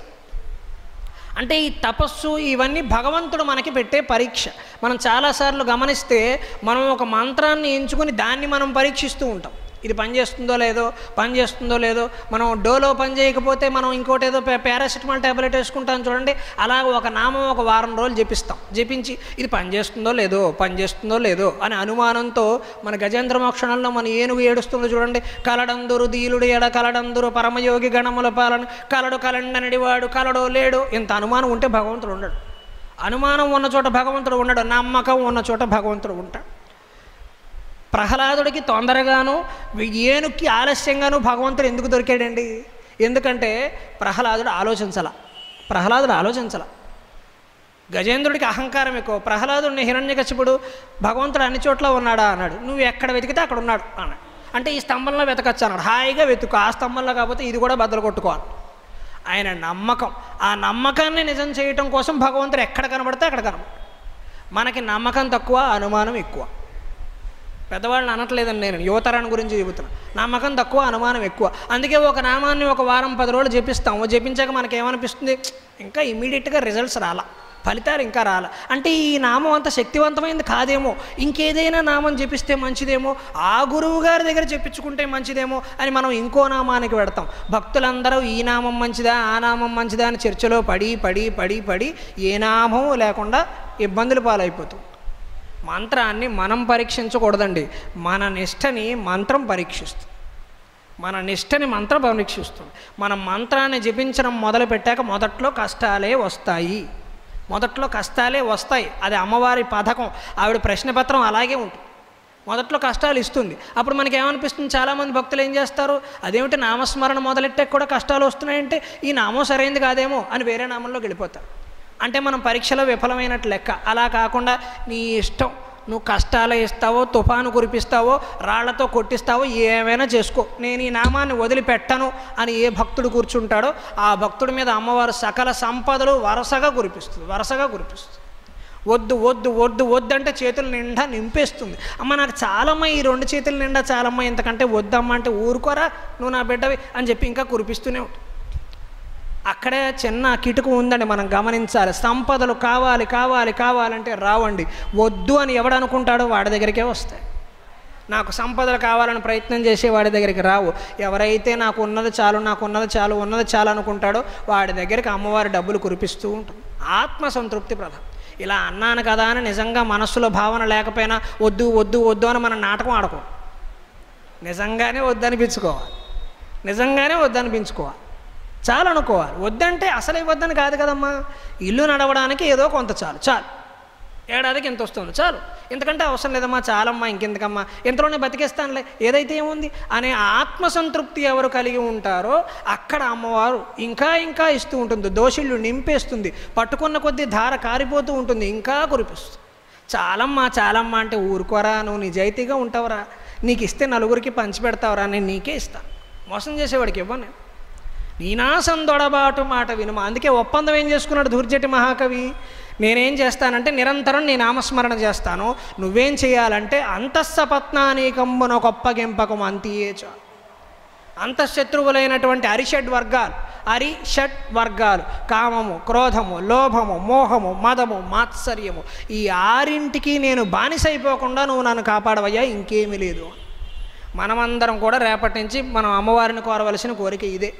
ఏం అడగొద్దు, అమ్మ అరిషడ్ వర్గాల బారిన పడి నేను నా జీవితాన్ని నాశనం చేసుకోకుండా నువ్వు నన్ను కాపాడు. నేను ఒక పని చేస్తా, నీ నామస్మరణ చేస్తూ ఉంటా. పువ్వులు పెట్టక్కర్లా, అర్చన చెయ్యక్కర్లా, ఒక్కొక్క నామం ఒక్కొక్క పుష్పం, దానికేముంది? ఒకసారి శ్రీమాత్రే నమః అన్నాం ఒక పువ్వు, మరొకసారి శ్రీమాత్రే నమః అన్నాం ఇంకొక పువ్వు, దానికే ఉంది.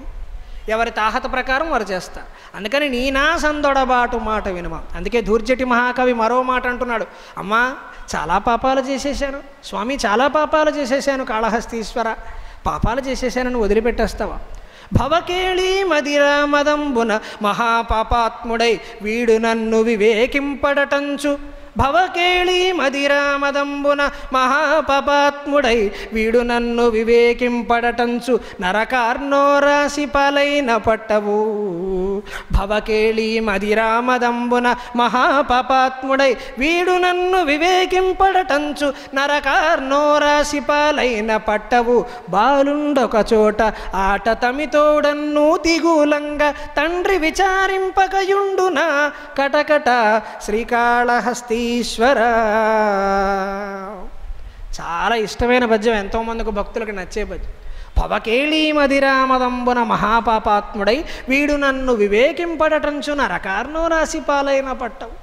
స్వామి, నువ్వే ఈ మాయని సృష్టించావు, నువ్వే మనుషులందరినీ సృష్టించావు, నువ్వే సంపదలు అన్నావు, భార్యాభర్తలు అన్నావు, స్త్రీ పురుష ఆకర్షణ అన్నావు, రకరకాలు అన్నావు. సంసారంలో నువ్వే దింపావు, అన్ని కష్టాల్లోనూ నేనే పడుతున్నాను. ఈ సంసారం అనేది ఒక పెద్ద మత్తుమందు. భవకేళి మదిరా మదంబున, మదజలం అంటామే, ఏనుగు మదజలాన్ని స్రవిస్తూ ఉంటుంది ఎంతసేపు. దవడల దగ్గర నుంచి, చెక్కిళ్ళ దగ్గర నుంచి మదజలం కారుతూ ఉంటుంది ఏనుగులకి. గజేంద్ర మోక్షణంలో ఏనుగు అదే చెబుతుంది. ఎంత గొప్ప ఏనుగట, దాని చెక్కిళ్ళ నుంచి మదజలం స్రవించి స్రవించి స్రవించి అప్పటిదాకా ఎడారిగా ఉన్న భూమి కాస్త అడవిగా మారిపోయింది. ఎంత గర్వం చూడండి. అంటే ఈ మొక్కలన్నీ నీళ్ళేస్తే, నీళ్లు పోస్తే పెరిగినవి కాదుట. ఈవిడి గారు చెమట నుంచి గారితే వచ్చిన ఈయన గారు, ఆయన మగవాడు, అక్కడ వర్ణిస్తాడు గజేంద్ర మోక్షణంలో. ఈయన దశలక్ష కోటి కరణీనాథుండనయ్యి ఉండంటాడు. 10 లక్షల కోట్ల ఆడ ఏనుగులకి నేనే అధిపతిని అని గర్విస్తూ ఉంటాడే. ఆ ఏనుగు నా మదజలం వల్ల ఈ చెట్లన్నీ అభివృద్ధి చెందే అంట. ఎంత అహంకారం! అటువంటి చోట భగవంతుడు దొరకడు. అందుకని ఈ మాయలన్నింట్లో నువ్వే ముంచుతున్నావయ్యా మనిషిని. స్త్రీ అన్నావు, పురుషులు అన్నావు, ఒకళ్ళకొకళ్ళు ఆకర్షించుకుంటారన్నావు, సంతానం కలుగుతారన్నావు, సంతానం పెరగాలంటే సంపదలు కావాలన్నావు, సంపదలు ఇస్తున్నావు, సంపదలు చూసుకుంటే జాగ్రత్తగా కాపాడుకో అన్నావు, కాపాడుకున్నావు. ఆ సంపదలను 4 రకాలుగా పెట్టమన్నావు, 4 రకాలుగాను పెట్టుబడులు పెట్టాం. అన్నీ నువ్వు చెబితేనే చేస్తున్నాం కదా. ఈ మాయలో నువ్వే ముంచావు కదా. ఈ మహామాయలో మునిగిపోయి ఉన్నామే మనమందరం. ఇది మహామాయని మనకు ఎప్పుడు అర్థమవుతుందండి? మనిషి మరణించాక అర్థమవుతుంది. అప్పటిదాకా అర్థమయ్యే ప్రశ్నే లేదు. ఇది నాన్నగారు చాలాసార్లు వేదిక మీద చెప్పిన మాటే అర్థమవటం కోసం చెబుతున్నా. ఇంతకంటే బ్రహ్మాండమైన తత్వం నేను ఎక్కడా వినలేదు. కళ మనిషికి అర్థమైతే ప్రపంచంలో అన్నీ అర్థమైపోయి. మనం రాత్రి నిద్రపోయేటప్పుడు వచ్చే కళ, అది మనం గమనిస్తే ఇది మహామాయని అర్థమైపోతుంది. ఆ కళలో ఉన్నంతసేపు మనం దీన్ని నిజం అనుకున్నామా, అబద్ధం అనుకున్నాం? ఆ కళలో ఉన్నంతసేపు మనం దాన్ని నిజమే అనుకున్నాం. మరి జరుగుతున్నదంతా మనకే అనుకున్నాం. కంగారు పడ్డాం, చెమటలు పట్టేసాయి, అరిచాయి, లేచాం, పక్క వాళ్ళని కొట్టాం, కౌగిలించుకున్నాం, అన్నీ చేసాం. కానీ లోపల ఉన్నంతసేపు అది కళను మనకు తెలిసిందా? తెలియలేదు. బయటకు వచ్చాక తెలిసింది. ఈ ప్రపంచమంతా మహామాయ అని కూడా మనకి ఎప్పుడు అర్థమవుతుంది అయ్యా అంటే, ఈ మాయ ముగిసిపోయాక అర్థం. ముగిసిపోయాక ఆ పార్థివ దేహం అక్కడే పడి ఉండగా జీవుడు అలా ఆ మాత్రం ఎత్తులో లేచి నిలబడి చూస్తూ ఉంటాడు. అదేమిటి, ఇంతసేపు వీడినే గురజాడన్నాడు, ఇప్పుడు పలకడేమిటి, ఇలా పడి ఉన్నాడేమిటి, లేవడేమిటి, ఇంతవరకు స్పందించాడు, అన్నింటికీ చెలించాడు, లేవడేమిటి, ఈ శరీరమే నేను అనుకున్నానే, 3 ఉంగరాలు పెట్టుకున్నాను, మెడలో గొలుసేసుకున్నాను, చేతికి వాచి పెట్టుకున్నాను, ఇవన్నీ నేను పట్టుకెళ్ళడానికి లేదా పైకి అనుకుంటాడు జీవుడు. ఇంత సంపాదించాను, నా భార్య, నా పిల్లలు, మా నాన్నగారు, మా అమ్మ, అదేమిటి ఇంక వీళ్ళెవరు నాకు కాదా అని చెప్పి పిలవడానికి ప్రయత్నం చేస్తుంటాడు, ముట్టుకోవడానికి ప్రయత్నం చేస్తుంటాడు. ఏమీ ఇలా.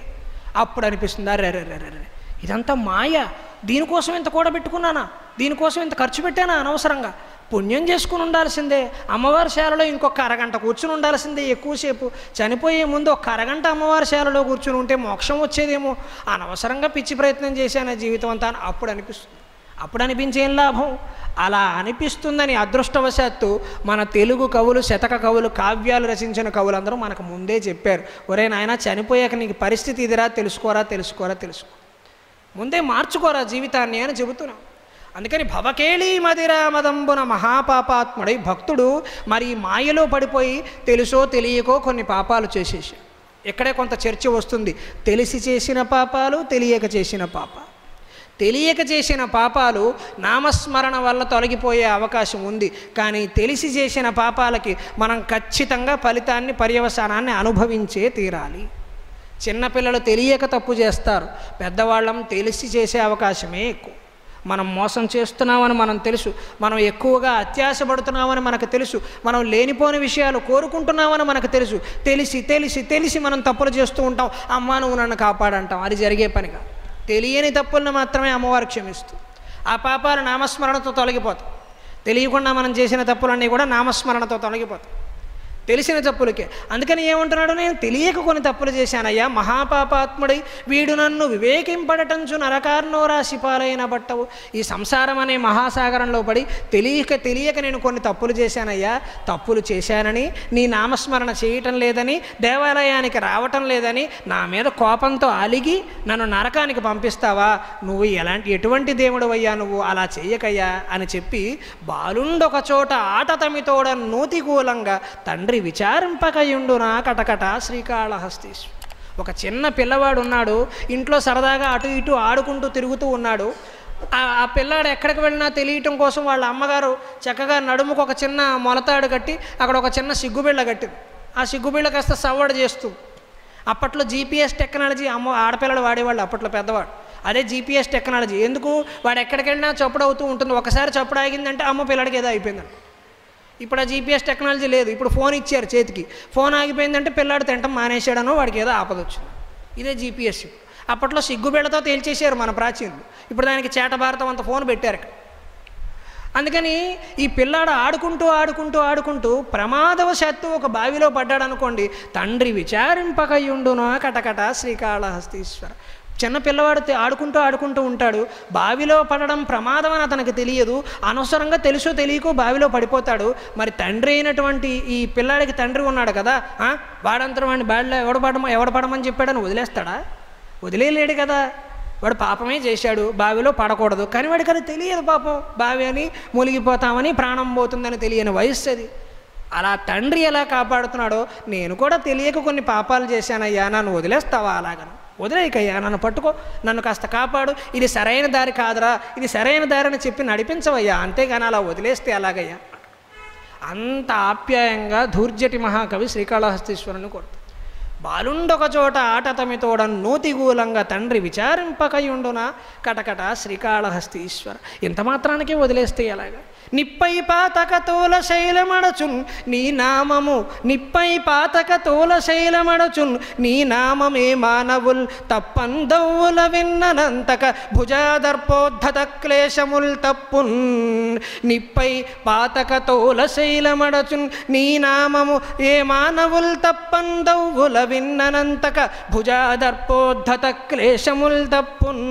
తారులు ముక్తులౌదురని శాస్త్రంబుల్ మహాపండితులు చెప్పంగా తమకింక శంకవలన శ్రీకాళహస్తీశ్వర. నిప్పై పాతకతోల శైలమడచున్ నీ నామము ఓం నమ శివాయ అనే ఒక నామము. ఇది శ్రీకాళహస్తీశ్వర శతకం కాబట్టి శివుడి గురించి చెబుతున్నారు. నారాయణుడి గురించి చెప్పేటప్పుడు ఆయన గురించి చెబుతారు. దాన్ని అందరూ ఉదాత్తంగా అర్థం చేసుకో. మనకిష్టమైన నామాన్ని పట్టుదలగా మనం జపించాలి. భక్తులందరికీ, పెద్దవాళ్ళకి నేను నమస్కరించి కోరుతున్నాను, చిన్నవాళ్ళకి, నాబోటి వయస్సు వాళ్ళకి సలహాగా చెబుతున్నాను. ఒక్క నామాన్ని మీ జీవితానికి తీసుకోండి. ఆ నామాన్ని ఏం జరిగినా వదిలిపెట్టకండి, ఆ నామాన్ని మార్చకండి. అదే మంత్రాన్ని, అదే నామాన్ని పట్టుదలగా జపించండి. సమస్త సృష్టి, సమస్త ప్రపంచం మీకు అనుకూలంగా మారిపోతుంది. నిన్న రాళ్లతో కొట్టిన వాళ్ళు ఈరోజు మీ ఇంటికి వచ్చి కాళ్ళకు నమస్కారం చేసి దండేసి దండం పెడతారు. నామస్మరణకు అంత శక్తి ఉంటుంది. నిన్న విమర్శించిన వాళ్ళందరూ ఈరోజు మీ అంత గొప్పవాళ్ళు ఇంకొకరు లేరు అని చెప్పి వేదికలు ఎక్కి మరీ మనల్ని పొగుడుతారు. మన నామానికి కట్టుబడాలి. అంటే ఆ రాళ్లతో కొట్టినప్పుడు మనం బాగా హృదయానికి తీసేసుకోవద్దు. అలాగే మనకి సన్మానం చేసినప్పుడు కూడా మనం పొంగిపోకూడదు. సన్మానాన్ని, అవమానాన్ని ఒకలాగే తీసుకోగలగాలి. అదే భగవద్గీతలో చెప్పే స్థితప్రజ్ఞత. అది అలవరుచుకునే ప్రయత్నం చేయి. నిప్పైతో పాతక తోల శైలం అడచున్ని నామము ఏ మానవులు తప్పన్ దవ్వుల విన్ననంతక. ఓం నమ శివాయ, ఓం నమో నారాయణాయ, శ్రీమాత్రే నమః ఇత్యాదిగా కలిగిన నామాల్ని ఏ భక్తుడు దూరం నుంచి విన్నా కూడా తెలియక చేసిన పాపాలన్నీ పోతాయి. దూరం నుంచి, దగ్గర నుంచి కూడా కాదు. మనకు దేవాలయం బయట మైకులు పెట్టి మనకు వినపడేలా చేస్తూ ఉంటారు, స్తోత్రాలు కానీ, పూజలు కానీ, ప్రవచనాలు. అది పొరపాటున మన చెవిలో పడినా కూడా ఒక్కసారిగా మన సంస్కారం మారిపోవచ్చండి. మన మనస్సు ఎప్పుడు మారుతుందో మనం చెప్పలేమండి.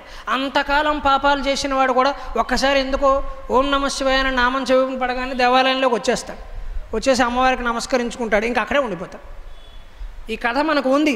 కాశీఖండంలో గుణనిధి కథ ఇదే చెబుతుంది. గుణనిధి జీవితాంతం పాపాలు చేస్తాడు, కానీ శివరాత్రి రోజున శివాలయానికి వెళ్ళి స్వామివారి దర్శనం చేసుకుంటాడు. అంత మాత్రానికి మోక్షం ఏమీ రాదు, ఒక మెరుగైన జన్మ వస్తుంది అతను. అంటే భగవంతుడు ఇంకొక అవకాశం ఇచ్చాడు, నీ పద్ధతి మార్చుకోరా అబ్బాయి అని చెప్పడం కోసం. మోక్షం ఇవ్వాలా అంటే చేసే పాపాలన్నీ చేసేసి చివరిలో ఒకరోజు శివరాత్రి రోజు శివాలయంలో కూర్చుని ఉపవాసం చేసేస్తే మోక్షం వచ్చేస్తుందా? రాదు. అటువంటి అవకాశం హిందూ ధర్మంలో లేదు. తెలియక చేసిన తప్పులకు మాత్రమే భగవంతుడు క్షమిస్తాడు, అది కూడా నామస్మరణ ద్వారా తొలగిపోతాయి. తెలిసి చేసిన తప్పులకి తప్పదు. అణిమాండవ్యుడి కథ చెబుతారు మహాభారతంలో. ఆయన చెయ్యని పాపానికి ఆయనకి శూలారోపణ శిక్ష విధిస్తారు. అణిమాండవ్యుడికి ఒక గొప్ప మహర్షి. శూలారోపణ శిక్ష మీకు ఇంతకుముందే చెప్పి ఉంటాం ప్రసంగాల్లో, చాలా ప్రసిద్ధం. అంటే ఒక గుణపాన్ని మధ్యలో కూర్చోబెట్టి ఈ పాపం చేశాడని రుజువైన వాడు ఎవరైతే ఉంటాడో పాపి, అతను ఆ గుణపం మీద కూర్చోబెట్టేస్తారు, పదునైన గుణపం మీద. దాని మీద కూర్చోబెడితే చాలా ఆసక్తికరమైన విషయం ఏమిటంటే 2-3 రోజులకు చావడు, 4-5 రోజులు పడుతుంది. ఆ గుణపం కొద్దిగా దిగుతూ ఉంటుంది పైకి, కదిలిన కొద్దీ గుచ్చుకుంటుంది. అణిమాండవ్యుడు నానా యాతనలో పడి యమలోకానికి వెళ్ళి యముణ్ణి నిలదీస్తాడు. నేను మహర్షిని, తపస్సుకు చేసిన వాడిని, సత్యానికి కట్టుబడిన వాడిని, ధర్మం చేసిన వాడిని, నాకెందుకయ్యా ఇంత కఠినమైన శిక్ష వేశావు? ఆ దొంగతనం నేను చేయలేదు, నేను చెబుతున్నాను కదా. రాజుగారు తప్పుడు నిర్ణయం తీసుకున్నారు, నాకు శిక్ష అమలు చేశారు, కానీ తప్పు చేసిన వాడు వేరేవాడు, నాకెందుకు శిక్ష వేసావయ్యా అని యమధర్మరాజును అడిగితే, నువ్వు చిన్నప్పుడు తేనెటీగలు ఉంటాయి కదా, వాటికి మేకులు గుచ్చి బాధ పెట్టావయ్యా, అందుకని నీకు ఈ శిక్ష వేశాను. అప్పుడు అణిమాండవ్యుడు విచిత్రమైన సిద్ధాంతాన్ని ప్రతిపాదిస్తాడు. బాగా చెప్పొచ్చేవిలే నువ్వు కబుర్లని. నేను చిన్నప్పుడు తేనెటీగలకు నేను మేకులు గుచ్చింది తెలిసి చేశానా? తెలియక చేశాను. 8 ఏళ్ల వరకు ఒక పిల్లాడు కానీ అమ్మాయి కానీ చేసిన తప్పులకి తల్లిదండ్రులు బాధ్యత వహించాలి, కానీ నేనెందుకు బాధ్యత వహిస్తాను? నేను అది తెలియక చేసిన తప్పు, అందుకని ధర్మశాస్త్రాన్ని నువ్వు సరిగ్గా అమలు చేయలేదు కాబట్టి మానవుడిగా పుట్టమని నేను నిన్ను శపిస్తున్నాను అని చెబుతాడు. మాండవ్యుడు ఎంత గొప్పవాడో చూడండి. యమధర్మరాజును శపిస్తాడు. ఆ శపిస్తేనే యమధర్మరాజు మానవుడి రూపంలో పుడతాడు. ఎప్పుడు? మహాభారతంలో విదురుడిగా పుడతాడు. ఆ విదురుడే యమధర్మరాజు. అందుకే అతను అన్ని ధర్మం చెబుతూ ఉంటాడు. ఎంతసేపు అందరికీ మధ్యలో కూర్చుని ధర్మ ప్రసంగం చేస్తూ ఉంటాడు. మైక్ పెడితే చాలు చెబుతూ ఉంటాడు. ఎందుకు? మరి తెలియక చేసిన తప్పు. అందుకని నిప్పై పాతకతోల శైలమడుచును, అంటే పాపాలన్నీ ఒక రాశిగా పోసి, ఒక రాశిగా మనం పోస్తే ఒక్కసారి మనం ఓం నమ శివాయ అని ఓం నమో నారాయణాయ అంటే ఈ తెలియక చేసిన పాపాలన్నీ కూడా ఒక్కసారిగా దహించిపోతాయి. తప్పందవ్వుల వెన్ననంతక భుజాదర్పోద్ధత క్లేశములు తప్పు, అంటే భుజాల మీద కిలోలుగా మనం మోస్తున్న పాపాలు ఉన్నాయే, చేసిన పాపాలన్నీ ఆ నామస్మరణ వల్ల తొలగిపోతాయి.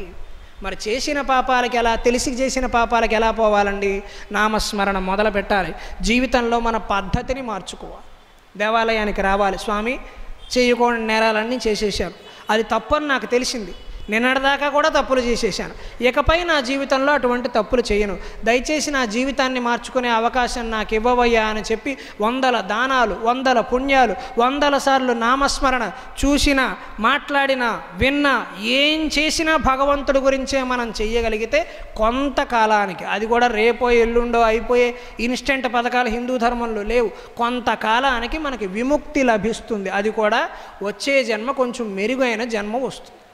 ఆ మెరుగైన జన్మలో మనం మరింత నామస్మరణ చేసి మొదటి నుంచి మళ్ళీ మొదట పెట్టచ్చు కదా. మనం సాధారణంగా ఏం చేస్తాం, ఒక కవిత రాస్తున్నాం అనుకోండి, బాగా రాకపోతే ఏం చేస్తాం, ఈ పేజీ చింపేస్తాం, మళ్ళీ కొత్త కాగితం మీద మొదలు పెడతాం కదా.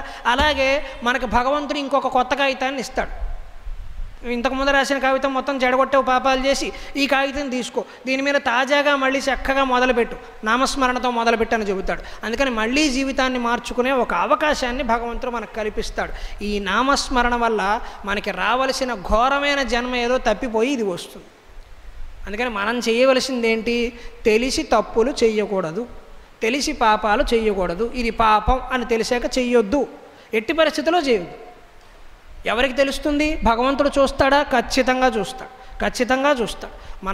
మన మనస్సాక్షే భగవంతుడు, మన మనస్సాక్షే భగవంతుడు. భగవంతుడు ఎక్కడో లేడు, లోపలే ఉన్నాడు. నువ్వు మోసం చేస్తున్నప్పుడు లోపల నుంచి చెబుతున్నాడు, ఇది తప్పు, ఇది తప్పు, అవతల వాడిని నాశనం చేస్తున్నావు, నువ్వు తప్పు తప్పు తప్పు అని చెబుతూ ఉంటుంది లోపల మనస్సాక్షి. మనం ఏం చేస్తాం?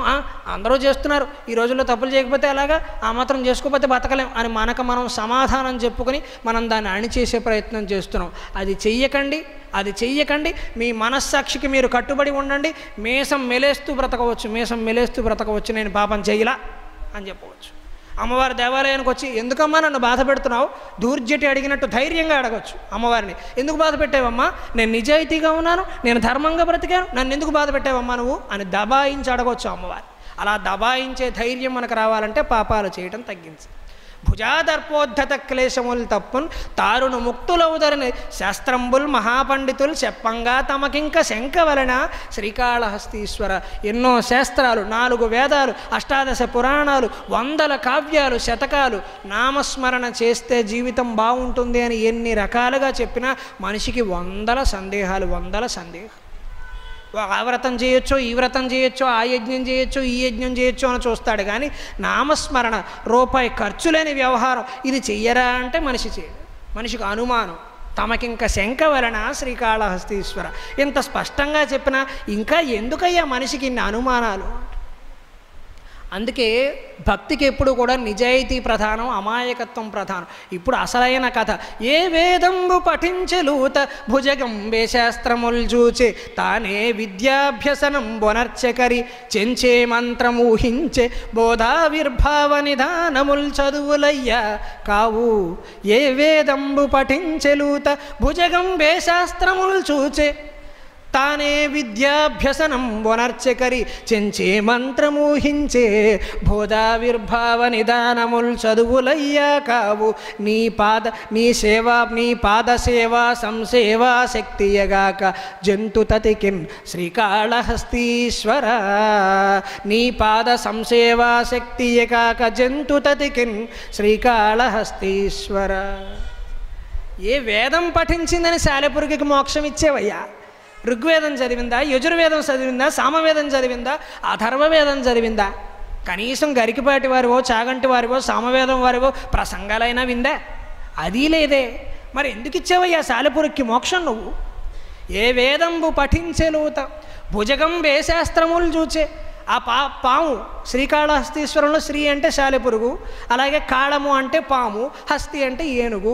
శ్రీ అనే సాలెపురుగు ఏం చేసింది? ఏమైనా వేదాలు చదివిందా? ఎందుకు ఇచ్చావయ్యా మోక్షం అని దూర్జటి దబాయించి అడుగుతున్నాడు. ఆయనకు కావాలి కదా మోక్షం, అందుకని దబాయించి అడుగుతున్నాడు. ఏం చేసిందని ఇచ్చావయ్యా? ఎందుకు ఇస్తావయ్యా మోక్షం ఆ సాలెపురుగుకి అంటే? అందులోనే ఒక సందేశం.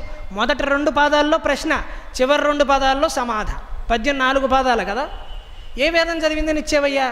ఏ శాస్త్రములు? పాము ఏమైనా శాస్త్రాలు చదివిందా? ఎందుకు ఇచ్చామయ్యా పాముకి మోక్షం? తానే విద్యాభ్యసనం వనర్చకరి. ఏనుగు ఏమైనా చక్కగా పెద్ద ఇంటర్నేషనల్ స్కూల్లో ఏమైనా చదువుకుందా? ఇంటర్నేషనల్ స్కూల్లో చదివితే మాత్రం మోక్షం ఏమన్నా వస్తుందా? ఇంటర్నేషనల్ స్కూల్లో చదివితే రాదు, అవకాశమే లేదు. తెలుగు చెబితే కదా రాదు. సరస్వతి శిశు మందిర్లో చేర్పిస్తే వస్తుంది.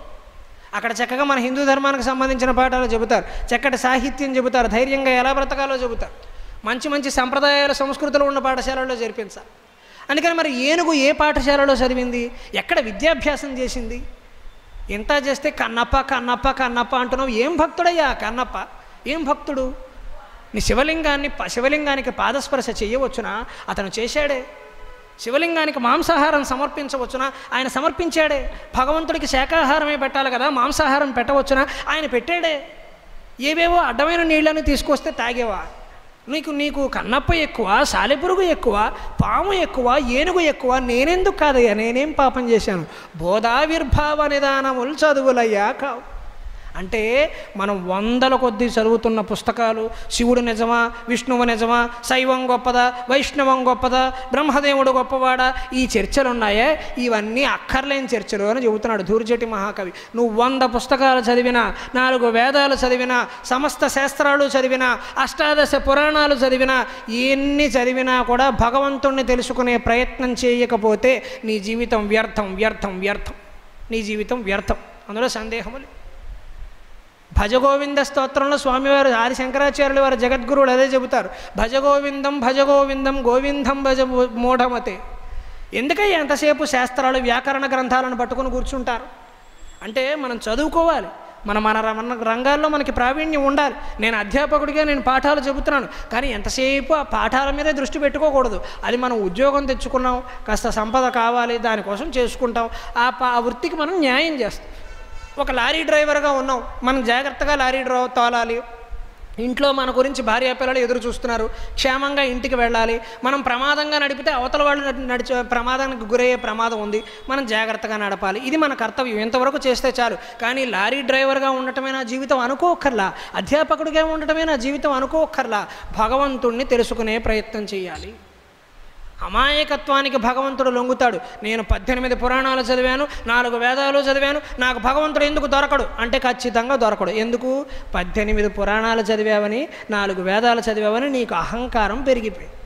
నేను ఎంత చదువుకున్నాను, ఎంత గొప్పవాడిని నాకే కనిపించరా, నేను విఐపిని, నేను వస్తే కూడా హారతి ఇవ్వరా, నేను వస్తే కూడా నాకు దర్శనం అవకాశం కల్పించరా.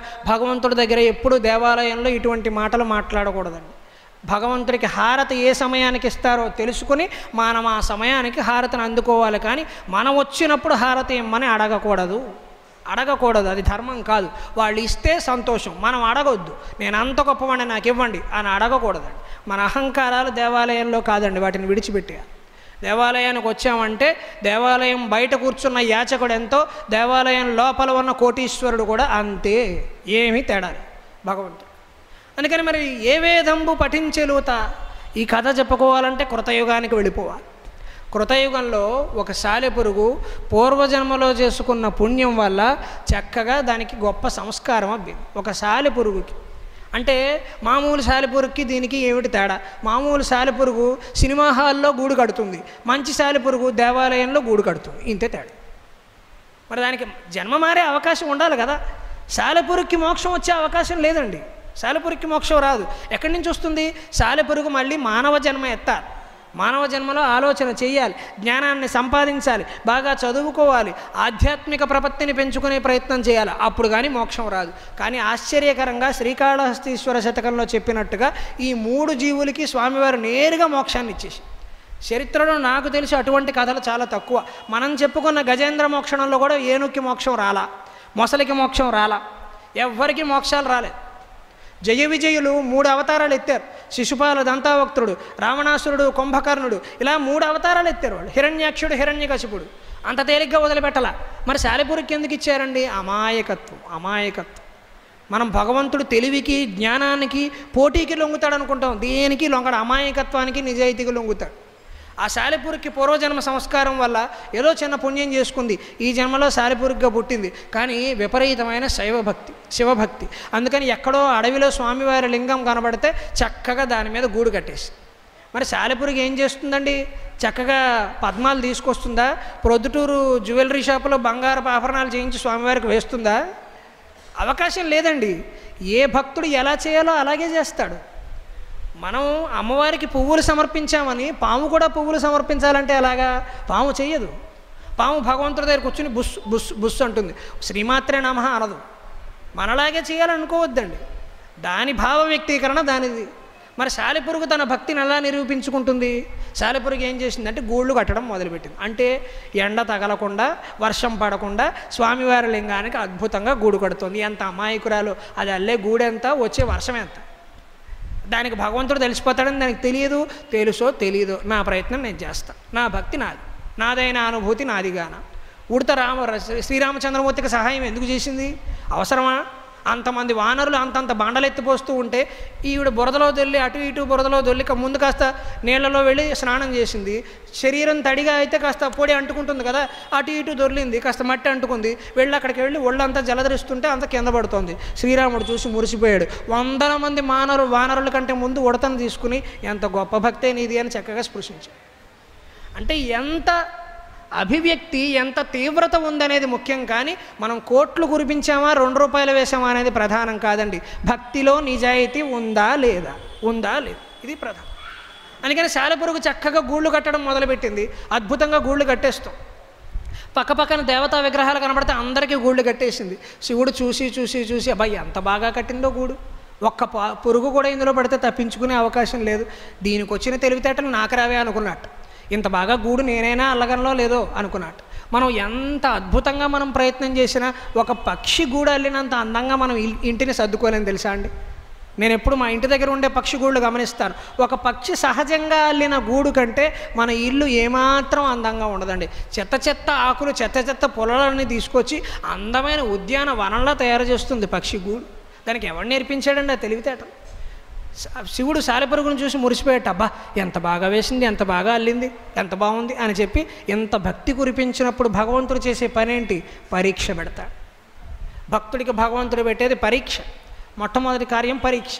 దీనికి పరీక్ష పెట్టాలి అని చెప్పి భావించి ఒక్కసారిగా అగ్ని దీపాన్ని వెలిగించుకున్నాడు. తనకు తానుగా అక్కడ దీపం ప్రజ్వలిల్లాలో చేసుకున్నాడు. ఆ దీపపు వెలుగుకి కృతయుగంలో కథ ఇది. దీపపు వెలుగుకి సాలెగూడు మొత్తం చక్కగా అల్లింది కదా, అది చక్కగా విడిపోయింది. ఇలా విడిపోయింది. సాలెపురుగుకి విపరీతమైన కోపం వచ్చేసింది. నేను ఇంత కష్టపడి ఇన్ని సంవత్సరాల పాటు అల్లాను, శివలింగం ఇంచుమించుగా కనబడనంత బాగా అల్లేసింది.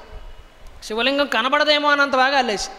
అలా అల్లేసాను, ఇదేమిటి ఇలా అయిపోయిందని చెప్పి తీవ్రమైన ఆవేదన వచ్చేసింది. నా శివుడు, నేను ఇల్లు కట్టుకున్నాను, ఇంత కష్టపడి ఇల్లు కట్టుకుంటే ఇలా కూర్చోసారేమిటని చెప్పి కోపం వచ్చేసింది. ఆ కోపం వచ్చేసి ఆ దీపాన్ని అది తినేయాలనుకుందిట. అది తినగలుగుతుందా? ఆ దీపాన్ని మింగేయాలనుకుందిట. అందుకని ఒక్కసారిగా ఆత్మార్పణ భావంతో సాలెపురుగు తన గూడులన్నింటినీ విడిచిపెట్టి ఆ అగ్నిలో దూకేస్తూ ఉంటే శివుడు సాక్షాత్తు ప్రత్యక్షమయ్యి, ఏమి త్యాగమే నీది, మనుషులు అనవసరంగా దెబ్బలాడుకుంటూ ఉంటారు కానీ నిన్ను చూసి నేర్చుకుంటే చాలును కదే, ఇంత చేస్తే ఆ 1/4 గ్రాము బరువు ఉన్నావో లేదో, నువ్వు 1/4 గ్రాము బరువు ఉన్నావో లేదో, మనిషికి ఇంత మెదడు ఇచ్చాను, చదువుకోరా అని చెప్పాను, ఇంద్రియాలు ఇచ్చాను, కళ్ళు ఇచ్చాను, నోరు ఇచ్చాను, చెవులు ఇచ్చాను, అన్ని ఇంద్రియాలు అన్నీ ఇచ్చాను, భౌతికమైన ఇంద్రియాలు, లోపల అంతరింద్రియాలు అన్నీ ఇచ్చాను. ఇన్ని ఇచ్చింది ఎందుకు? భగవంతుడు ఎవరో తెలుసుకోవటానికి, తానెవరో తెలుసుకోవటానికి. మనిషి ఆ ఒక్క పని తప్ప మిగిలిన అన్ని పనులు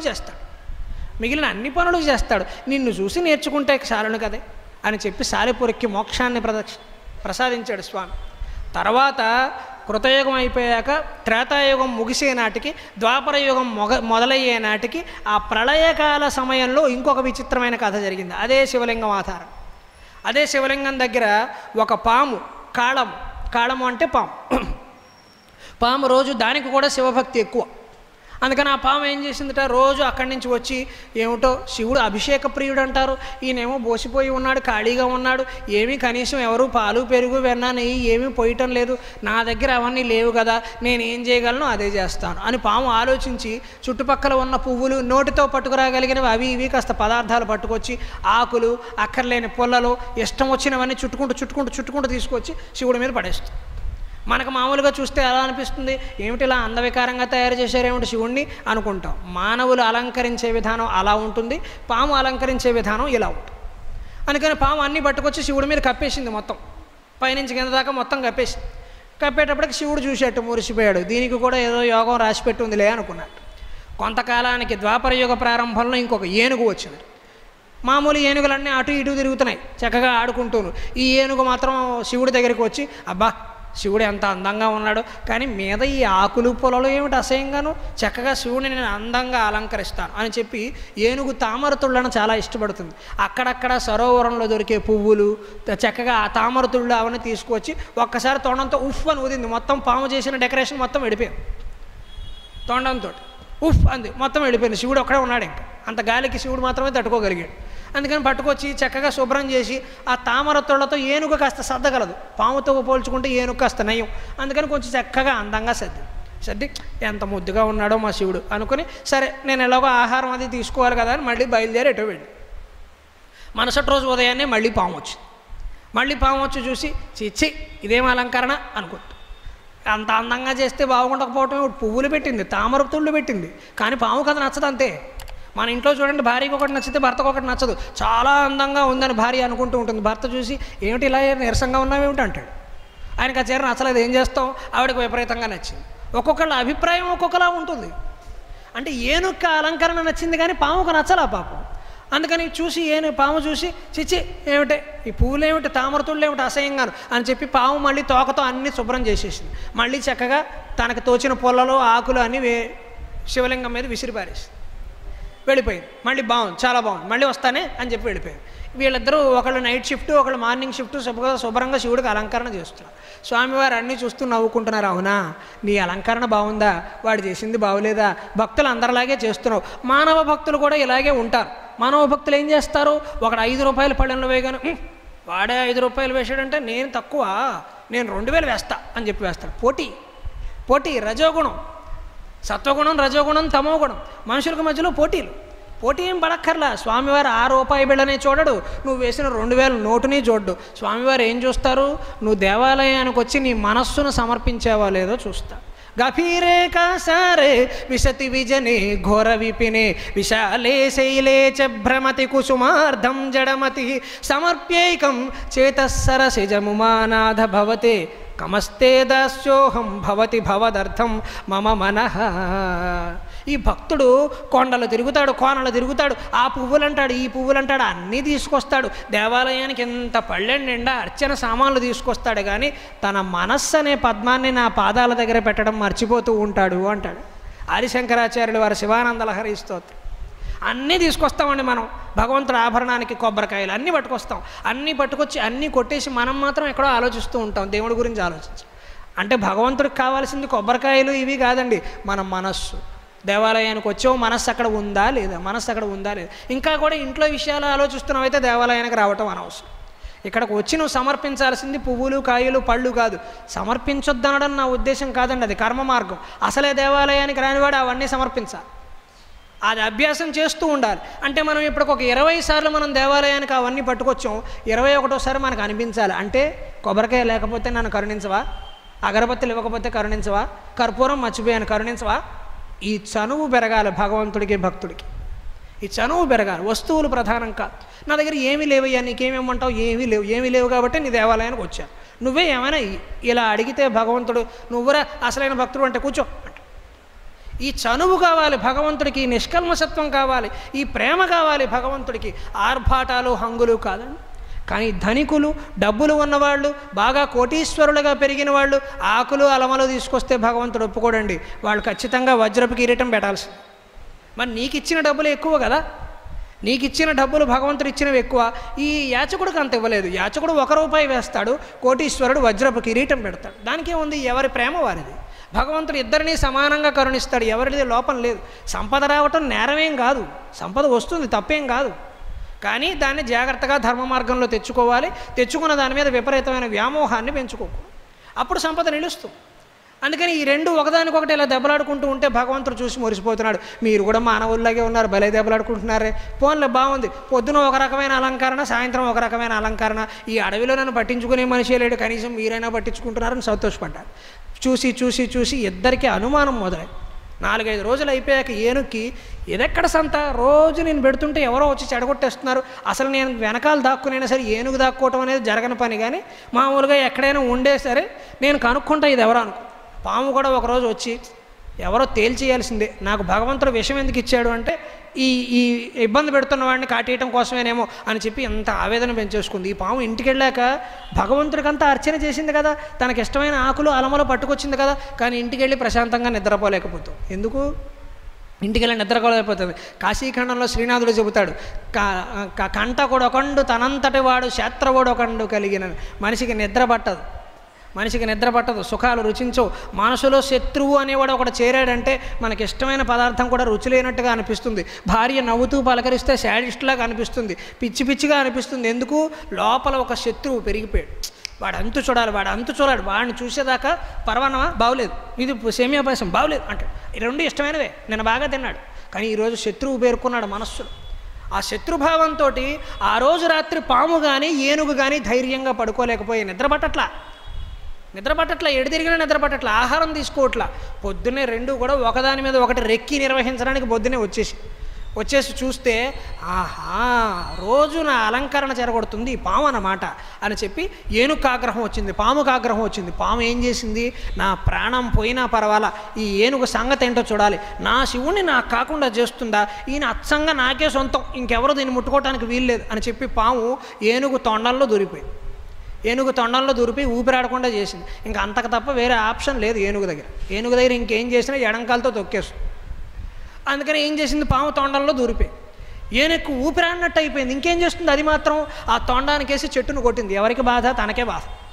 చెట్టుకేసి కొడుతోంది, స్తంభాలకేసి గుద్దుతోంది, నానా రాపిడీ చేస్తోంది, రకరకాల ఇబ్బందులు చేస్తోంది. ఎన్ని చేసినా పాము బయటికి రావటంలా, ఊపిరాడటంలా. అప్పుడు ఏనుగు కనిపించింది, ఇంత శత్రువు వీడు పోవటమే మంచిది అని చెప్పి ఆ తొండంలో ఆ పాము ఉండగానే ఏనుగు బాగా వెనక్కి ఒక 4 అడుగులు వేసి గట్టిగా వెళ్ళి ఒక కొండను గుద్ది పారేసింది. లోపల ఉన్న పాము నుజ్జు నుజ్జు అయిపోయి అది చనిపోయింది. ఏనుగుకి దెబ్బ గట్టిగా తగలటం వల్ల ఏనుగు కూడా మరణించింది.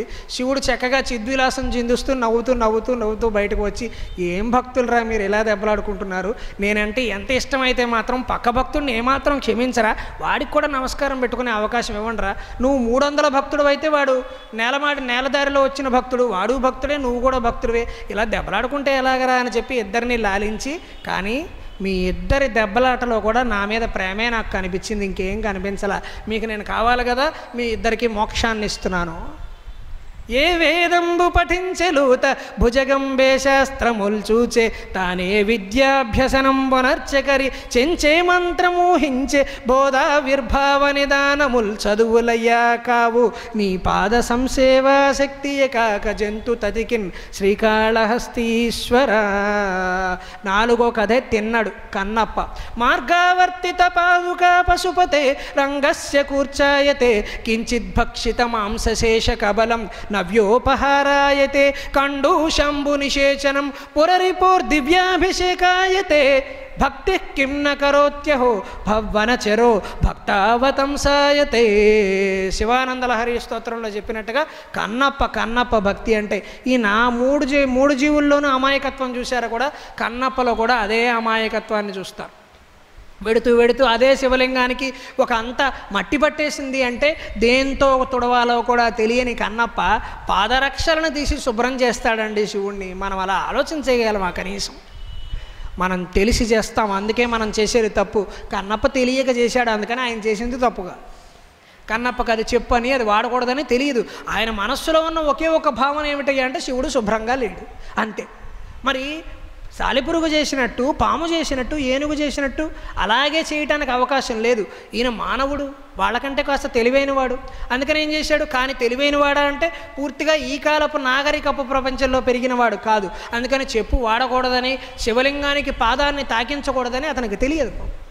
అందుకని శుభ్రం చేసేసాడు, చక్కగా వెళ్ళాడు, దోషిళ్ళ నిండా నీళ్లు పట్టుకొచ్చాడు, చిన్న ఆకుల్లో పెద్ద ఆకుల్లో పట్టుకుని నీళ్లు పట్టుకుని వచ్చాడు, శివుడికి అభిషేకం చేశాడు, చక్కగా లింగాన్ని శుభ్రం చేశాడు, ఆహారాన్ని పట్టుకొచ్చాడు.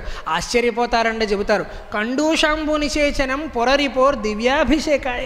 శివుడు అభిషేక ప్రియుడు కదా, 2 చేతుల నిండా స్వామివారికి మాంసాహారాన్ని పట్టుకొచ్చాడు. స్వామివారు మాంసాహారం తింటారని ఆయనకి ఏమీ తెలియదండి. అడిగి చెబుతున్నాం. మనం దేవాలయాల్లో సమర్పించడం వేరే సంగతి, మనం తెలిసి చేస్తున్నాం, కన్నప్ప తెలియక చేస్తున్నాం. అందులో కొంత హింస ఉంది కాబట్టి చెయ్యొద్దన్నారు. కానీ ధర్మవ్యాధుడి కథని నాకు గుర్తున్నంత వరకు నేను ఇక్కడ ప్రసంగంలో చెప్పినట్టు ఉన్నాను. శాకాహారులు హింస చెయ్యరు అనుకోవటం ఒక అజ్ఞానం. మాంసాహారులే హింస చేస్తారు, శాకాహారులు చెయ్యరు అనుకోవటం అజ్ఞానం. శాకాహారులు కూడా హింస చేస్తున్నారు. శాఖ అని ఒత్తి పెట్టేయకూడదు. శాకాహారు వాళ్ళు కూడా హింస చేస్తారు. ఎలాగా? చప్పట్లు కొట్టాం, మధ్యలో కొన్ని లక్షల సూక్ష్మక్రిములు చనిపోయి, మనం నడుస్తున్నాం, కొన్ని లక్షల సూక్ష్మక్రిములు చనిపోతున్నాయి. నేను 2 గంటల నుంచి కూర్చున్నా, కింద లక్షల సూక్ష్మక్రిములు చనిపోయి, మనం కూడా హింస చేస్తున్నాం. శాకాహారులు కూడా హింస చేస్తారు. కానీ తమ ఓపినట్లు అహింస తెరవున కెడగలిగి ఏగవలదు.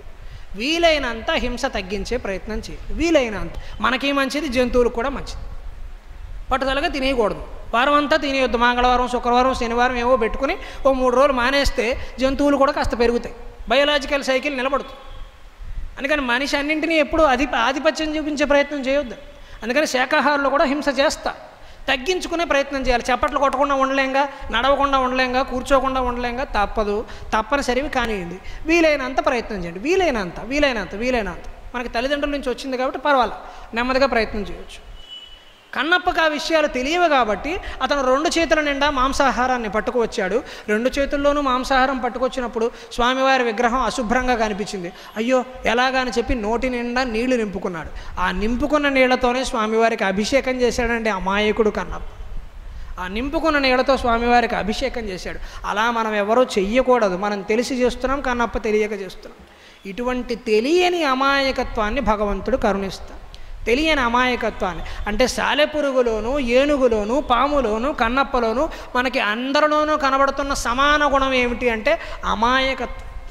భగవంతుడు అమాయకత్వానికి లొంగుతాడు, కంత్రితనానికి, తెలివితేటలకి కాదు. మనం ఏదో అనుకుని మనం ఏదో చేసేసి భగవంతుడు ముందుకు వచ్చి నమస్కరించి నేను చాలా నిజాయితీపరుడు స్వామి, నువ్వు నన్ను కరుణించాలంటాం. అనగానే మనకు లోపల నుంచి వచ్చేస్తుంది, నువ్వు నిజాయితీపరుడువా, నేను రాత్రి రోడ్డు మీద 100 రూపాయలు దొరికితే తీసేసుకుని జేబులో పెట్టుకోలే అని ఒకటి గుర్తొస్తుంది లోపల. నువ్వు వ్యాపారంలో వాడిని మోసం చేయాలా, అనవసరంగా ఎక్కువ డబ్బులు తీసుకోవాలా అని లోపల నుంచి గుర్తొస్తుంది. ఆ గుర్తు రావడమే దైవ సంకల్పం, ఆ గుర్తు రావడమే దైవ సంకల్పం. మనస్సాక్షి రూపంలో భగవంతుడు ధ్వనిస్తున్నాడు. అందుకే పూజా మందిరంలో మనం కూర్చున్నప్పుడు భగవంతుడితో మనం నేరుగా మాట్లాడుతున్నట్టు ఉంటుంది. మనం నమస్కరించుకొని స్వామి ఈసారి ఇలా చేస్తే అలా చేస్తాను ఏదో అని మొక్కుతాం మనం. ఆయన అడుగుతాడు, క్రితంసారి కూడా ఇదే చెప్పావు ఇంకా రాలేదు అంట. ఎవరు చెప్పారు? ఆయన చెప్పాడా? విగ్రహంలోంచి బయటకు వచ్చాడా? మనకు అంత అద్భుతమైన భక్తులువా మనం? రాలేదే. మరి ఎలా తెలిసింది? మన మనస్సాక్షి. అంటే భగవంతుడు మన మనస్సాక్షి రూపంలోనే లోపల ఉండి బయటకు తీసుకొచ్చి విషయాన్ని చెబుతున్నాడు. ఇచ్చిన మాట నిలబెట్టుకో, ఇచ్చిన మాట నిలబెట్టుకో. ఎందుకని? బ్రహ్మదేవుడు కంటే, విష్ణువు కంటే, శివుడు కంటే సత్యం గొప్పది కాబట్టి. అది భగవంతుడికి మరి తలనీలాలు ఇస్తానని మాట ఇచ్చావు కదా, నిలబెట్టుకో, మాట నిలబెట్టుకో. మాట నిలబెట్టుకుంటే భగవంతుడు. ఇంత విచిత్రమైన కథలు చెబుతాడండి. పైగా మనిషికి ఏం చేసినా వైరాగ్యం రాదని ఆశ్చర్యపోతాడండి. చావన్ కాలము చేరువౌటెరిగియున్ చాలింపగాలేక, చావన్ కాలము చేరువౌటెరిగియున్ చాలింపగాలేక, తన్నే వైద్యుండు రక్షింపు చికిత్స చేయగలడు. చావన్ కాలము చేరువౌటెరిగియున్ చాలింపగాలేక, తన్నే వైద్యుండు చికిత్స బ్రోవగలడు. ఏ మందు రక్షించునో, ఏ వేల్పుల్ కృపజూతురో ఎనుచు నిన్నింతైన చింతింపడు. ఆ జీవశ్రాద్ధము పెట్టుకున్న యతియున్ శ్రీకాళహస్తీశ్వర. చనిపోయే కాలం సమీపించాక కూడా, చనిపోతామని తెలిసినా కూడా మనుషులు ఎంత ఆశ్చర్యకరంగా ప్రవర్తిస్తారయ్యా. చావన్ కాలము చేరువౌటెరిగియున్ చాలింపగాలేక. మనిషి చనిపోయినప్పుడు, చనిపోయేటప్పుడు ఆలోచించండి. ఏ మనిషికైనా చాలు, ఇప్పటికే చాలా చేసేసాం, చాలా సంపాదించాం, చాలా అనుభవించాం, ఇంతకంటే ఏం కావాలి, భగవంతుని చేరుకుంటే సరిపోతుందిలే అనే సంతృప్తితో ఎవరైనా మరణిస్తున్నారా అండి? అసలు మనకు మనం ఆలోచించుకోవాలి. మరణించిన వాళ్ళని మనం దగ్గరగా చూసాం. చివరి కోరికలు అంటూ 23 రాయిస్తున్నారు మన చేత. అక్కడ కలుపు, ఇక్కడ కలుపు, ఇది చేయి, అది చేయి అని. చనిపోయేటప్పుడు కూడా వదిలిపెట్టాడండి మనిషి కోరికలు. చిన్నప్పుడు పుట్టిన దగ్గర నుంచి మొదలుపెట్టాడు. ఎప్పుడు అమ్మ ఒళ్ళో ఆడుకున్నప్పుడు కోరికలు లేవు, ఉమ్మ నీరులో మన లోపల ఉన్నప్పుడు కోరికలు లేవు, అమ్మ ఒళ్ళో ఆడుకున్నప్పుడు కోరికలు లేవు, ఊహ తెలియనంత వరకు కోరికలు లేవు. చిన్న పిల్లాడు అమ్మ ఆకలిస్తుంది, చిన్న తైలం ఇవ్వవే అని అడగడం మొదలుపెట్టాడు. అక్కడ మొదలైన నోరు మనిషి చనిపోయే వరకు కూడా ఆగలేదని అడుగుతూనే ఉంటాడండి భక్తుడు. ఇది కావాలి, ఇది కావాలి, ఇది కావాలి, ఇది కావాలి. ఎన్ని అడిగితే సరిపోతుంది. చావన్ కాలము చేరువౌటెరిగియున్. పోనీ చిన్నప్పుడు అడిగాడు, కుర్రాడగా ఉన్నప్పుడు అడిగాడు, పోనీ 40 ఏళ్లకు ఉద్యోగం లేదని అడిగాడు, పోనీ 50 ఏళ్లకు సంపదను అనుభవించలేదని అడిగాడు, పోనీ 60 ఏళ్ళు, పోనీ 70 ఏళ్ళు అనొచ్చా? ఎన్ని పోనీ ఇవ్వాలి? ఎన్ని పోనిస్తే సరిపోతుంది? 80 పోనిస్తే సరిపోతుందా? ఒక 40 జన్మలు పోనిస్తే సరిపోతుందా? ఎప్పటికి సరిపోతుంది? చావన్ కాలము చేరువౌటెరిగియున్ చాలింపగాలేక. చనిపోతున్నాడని మనిషికి తెలుస్తుంది, రోజులు దగ్గర పడుతున్నాయని తెలుస్తుంది, ఆరోగ్యం క్షీణిస్తోందని అర్థమవుతోంది, శరీరం పట్టు తప్పుతోందని అర్థమవుతోంది. ఇంకా కూడా మనిషి అదేదో ఉంటే బాగుండు, అదేదో చూస్తే బాగుండు, ఆ బంగారం నాకు ఒకటి మెడలో వేసేసుకుంటే బాగుండు, ఆ కారు ఒకటి ఎక్కేస్తే బాగుండు, మునిమనవాడిని ఒకడిని చూస్తే బాగుండు. ఎంతమందిని చూస్తే బాగుంటుంది? ఎంతమందిని చూస్తే అయిపోతుంది? మనకు అవకాశం ఉంటే మునిమనవాడిని చూడటం కాదు, వాడి పెళ్ళికి కూడా ఉంటాం. అదో 20 ఏళ్ళు పడుతుంది. ఇక్కడ మనిషి చాలింపగాలేక, మనిషి చనిపోయేటప్పుడు అనుకుంటాట, మరణించేటప్పుడు శరీరము మన పడి ఉంటే ఇంకా కొన ఊపిరి మిగిలి ఉంటుంది కదా, అప్పుడు మనిషి అనుకుంటూ ఉంటాడు, ఈ డాక్టర్ గారు నయం లేదు, ఏ డాక్టర్ నన్ను కాపాడగలడు, తన్నే వైద్యుండు చికిత్స బ్రోవగలడు. ఈయన మెడిసిన్ బాగోలేదు, ఆయనైతే బాగుంటుందేమో, ఎక్కడో పెద్ద డాక్టర్ గారు ఉన్నట్టు విజయవాడలో, ఆయన వస్తే బతికిస్తాడేమో. అంటే ఈ చివరి 5 నిమిషాల్లో కూడా నన్ను ఏ డాక్టర్ బతికించగలడో అని ఆలోచిస్తాడండి. దుర్మార్గుడండి మనిషి. నన్ను ఏ వైద్యుండు చికిత్స బ్రోవగలడో, ఏ మందు రక్షించునో, ఏ వేల్పుల్ కృపజూతురో ఎనుచు. ఏ మందు రక్షించునో, ఈ మందు ఇచ్చాడు ఇది పనిచేయదేమో, ఇది కాకుండా ఇంజక్షన్ ఇస్తే బాగుంటుందేమో, ఒరే ఆ పెద్ద డబ్బాలో నీలవ రంగు ట్యాబ్లెట్ ఒకటి ఉంటుంది, అది వేసుకుంటే ఇంకో 10 ఏళ్ళు బతికేస్తాను, అది బట్రా. ఈ 10 నిమిషాల్లో కూడా ఆ ట్యాబ్లెట్ బతికిస్తుంది, ఈ వైద్యుడు బతికిస్తాడు అనుకుంటాడు. పైగా ఏ వేల్పుల్ కృపజూతురో. ఆశ్చర్యకరమైన తత్వం అండి ఈ మాట అయితే. వేల్పులు అంటే భగవంతుడు. ఏ భగవంతుడు నన్ను కాపాడతాడో అనుకున్నట్ట. ఎంత అజ్ఞానండి మనిషి. మనిషి చనిపోతేనే భగవంతుడు కాపాడినట్టు, కానీ బ్రతుకుంటే కాపాడినట్టు ఎలా అవుతుందా? చనిపోతే వీటన్నింటి నుంచి విరుగుడు కదా. ఈ బాధ పడక్కర్లా, ఈ కష్టాలు పడక్కర్లా, అప్పుల వాడికి సమాధానం చెప్పక్కర్లా, ఎవడు ఫోను ఎత్తక్కర్లా, కష్టాలు పడనవసరంలా, సుఖాలు పడనవసరంలా, ఇది కావాలి అది కావాలని కోరుకోనవసరంలా. ఆశ్చర్యకరంగా మనిషి తొందరగా తీసుకువెళ్ళవయ్యా అని అడగటం మానేసి ఇంకొక 10 ఏళ్ళు ఉంటే కొంచెం చిన్న చిన్న 2-3 పనులు ఉండిపోయే, కొంచెం ఆ పొలం అమ్మాలి, ఆ స్థలం వీడికి ఇవ్వాలి, పెద్దవాళ్ళందరూ కూడా ఆ స్థలంలో నాకు పలానా పూజ చేస్తే చూడాలని కోరిక అంటే మనిషి ఆశ్చర్యకరంగా తీసుకువెళ్ళవయ్యా అని కోరకుండా ఎలా కోరతాడు? పైగా తీసుకువెడుతున్నాడంటే అంత ఆశ్చర్యం అండి. చిన్న దీపం, మనం దేవాలయంలో వెలిగించే చిన్న దీపం ఎలా కొండ మీద వెలిగించే దీపంలో కలిసిపోతుందో, మనం మరణించాక మనలో ఉండే ఒక చిన్న తేజస్సు బ్రహ్మ తేజస్సులో, దివ్య తేజస్సులో కలిసిపోతుంది. ఆ తేజస్సు నుంచే మనం బయటకు వచ్చాము, ఆ తేజస్సులోనే కలిసిపోతున్నాం. ఇటువంటప్పుడు చావటం పుణ్యమా లేకపోతే పాపమా? నన్ను అడిగితే పుణ్యం కదా. ఈ పీడంతా వదిలిపోతుంది కదా. తలనొప్పి పడక్కర్లా, తిన్నామని అది అరగలేదని ఎందుకు బాధ? అసలు మనిషి శరీరమే లేకపోతే అరక్కపోతే పట్టించుకోక్కర్లేదు, ఇంకా పట్టించుకునేదేమో. చావన్కాలము చేరువౌటెరుగేను నిన్నింతైన చింతింపడ జీవశ్రాద్ధము పెట్టుకున్న యతియును శ్రీకాళహస్తీశ్వర. ఎంత బలమైన భాష వాడతాడండి యతీశ్వరుడు. ఏది మామూలు మానవులు కూడా కాదు. అరిషడ్ వర్గాలను జయించి తపస్సు చేసుకోవటానికి అడవుల్లో వెళ్ళిపోయి నేను మరణించడానికి సిద్ధంగా ఉన్నాను అన్న యతీశ్వరుడు కూడా. అందుకేమన్నాడు? జీవశ్రాద్ధము పెట్టుకున్న యతియున్ శ్రీకాళహస్తీశ్వర. నేను చనిపోవడానికి సిద్ధంగా ఉన్నాను, తన శ్రాద్ధాన్ని తనే పెట్టేసుకున్న యతీశ్వరుడు కూడా ఇంకా నన్ను ఎవరైనా కాపాడతాడేమో అని అటు ఇటు చూస్తూ ఉంటాడట. ఈ మనిషిని ఎవడు మారుస్తాడయ్యా శ్రీకాళహస్తీశ్వర? అంత ఆవేదన, అంత తీవ్రత, భావ తీవ్రత. అంతా మిథ్య తలంచి చూచిన నరుండట్లౌటిరింగిన్ సదా కాంతల్పుత్రులు అర్ధమున్ తనువు నిక్కంబంచు మోహార్నవభ్రాంతిన్ చెంది చెరింతుగాని పరమార్థంబైన నీ ఎందు తా చింతాకంతయు చింత నిల్పడు గదా శ్రీకాళహస్తీశ్వర. అంతా మిథ్య తలంచి చూసిన ఈ ప్రపంచం మాయా అని మనిషికి తెలుసును. సూతమహాముని శౌనకాది మునీశ్వరులకు చెప్పడం మొదలుపెట్టిన దగ్గర నుంచి ఆధునికంగా నిన్న మొన్న పుట్టిన కుర్రాళ్ళు ప్రవచనాలు చెప్పే వరకు కూడా మనకి 100 మంది చెబుతూనే ఉన్నా కూడా ఇంకా మన ఆలోచన విధానంలో మార్పు రాలా. ఇది మాయ కాదు, ఇది మాయ కాదు, ఇది నిజం అనుకుంటున్నాం మనం. ఇది మాయ. అంతా మిథ్య తలంచి చూచిన నరుండట్లౌటెరింగిన్. మనిషికి తెలుసు, మనిషికి ఇది మాయని తెలుసు, చనిపోతాడని తెలుసు, వెళ్ళేటప్పుడు ఏమీ పట్టుకెళ్ళాడని తెలుసు. తెలిసి కూడా నరుండట్లౌటెరింగిన్ సదా కాంతల్ పుత్రులు తనువు నిక్కం తాంత్రల్ పుత్రులు అర్ధమున్ తనువు నిక్కంబంచు మోహార్నవ భ్రాంతిని చెంది చెరింతుగా. ఎన్నిసార్లు చెప్పినా మనిషికి విషయం తెలిసిన నా భార్య శాశ్వతం, నా భర్త శాశ్వతం, నా తల్లిదండ్రులు శాశ్వతం, నా ఆస్తిపాస్తుల శాశ్వతం, నా కారు శాశ్వతం, నా డబ్బులు శాశ్వతం అనుకొని ఇదే మాయలో పడి తిరుగుతూ ఉంటాడు. కానీ మోహార్నవభ్రాంతిని చెంది చెరింతు గాని పరమార్థం బైన నీ యందు తా చింతాకంతయు చింత నిల్పడు గదా శ్రీకాళహస్తీశ్వర. చింతాకంత కూడా నీ గురించి, చింతాకి ఎంత ఉంటుంది? చింతాకు ఉండేదే ఎంత, చింతే చిన్నది, అందులో మళ్ళీ ఆకు, అంత కూడా ఆలోచన చేయడండి మనిషి. ఇంత చేస్తాడు. ఎంత తెలిసినా కూడా చింతాకంతయో చింత నిలబడు కదా శ్రీకాళహస్తీశ్వర. ఆ మాత్రం తెలుసుకోలేకపోతే అయిపోతుంది కదా, ఎందుకయ్యే ఈ జన్మ? ఎంత ఆవేదన పెంచుకుంటాడు. రోషి రోయదు కామినీ జనుల తారుణ్యోరు సౌఖ్యంబులన్ రోషి రోయదు కామినీ జనుల తారుణ్యోరు సౌఖ్యంబులన్ పాశీపాయదు పుత్రమిత్ర జన సంపద్భ్రాంతి వాంఛాలతల్ కోసీకోయదు నామనం బకట కోసీకోయదు నామనం బకట నీకు ప్రీతిగా సత్క్రియల్ చేసి చేయదు దీని త్రుళ్ళనపవే శ్రీకాళహస్తీశ్వర. రోషి రోయదు కామినీ జనుల తారుణ్యోరు సౌఖ్యంబులన్. ఇది పెద్దవాళ్ళు కాస్త పెద్దరికంతో అర్థం చేసుకోవాలి. నేను కూడా వివాహం జరిగిన వాడినే కాబట్టి ధైర్యంగా చెబుతున్నా. రోషీరోయదు కామినీ జనుల తారుణ్యోరు సౌఖ్యంబులని. ఈ సంసార సుఖాల గురించి మనిషి ఆశ ఎలా ఉంటుందయ్యా అంటే, వివాహం చేసుకునే వరకు, సంసార సుఖాలు అనుభవించే వరకు అది కావాలి కావాలి కావాలి కావాలని తపించిపోతాడు. ఆ సుఖం మీద వాంఛ తీరిపోయాక ఏమిటో ఈ దేశం ఎటుపోతుందో అని ఆలోచిస్తాడు. ఈ దేశం ఎట్టిపోతుందో అప్పుడు బాగానే ఉంది.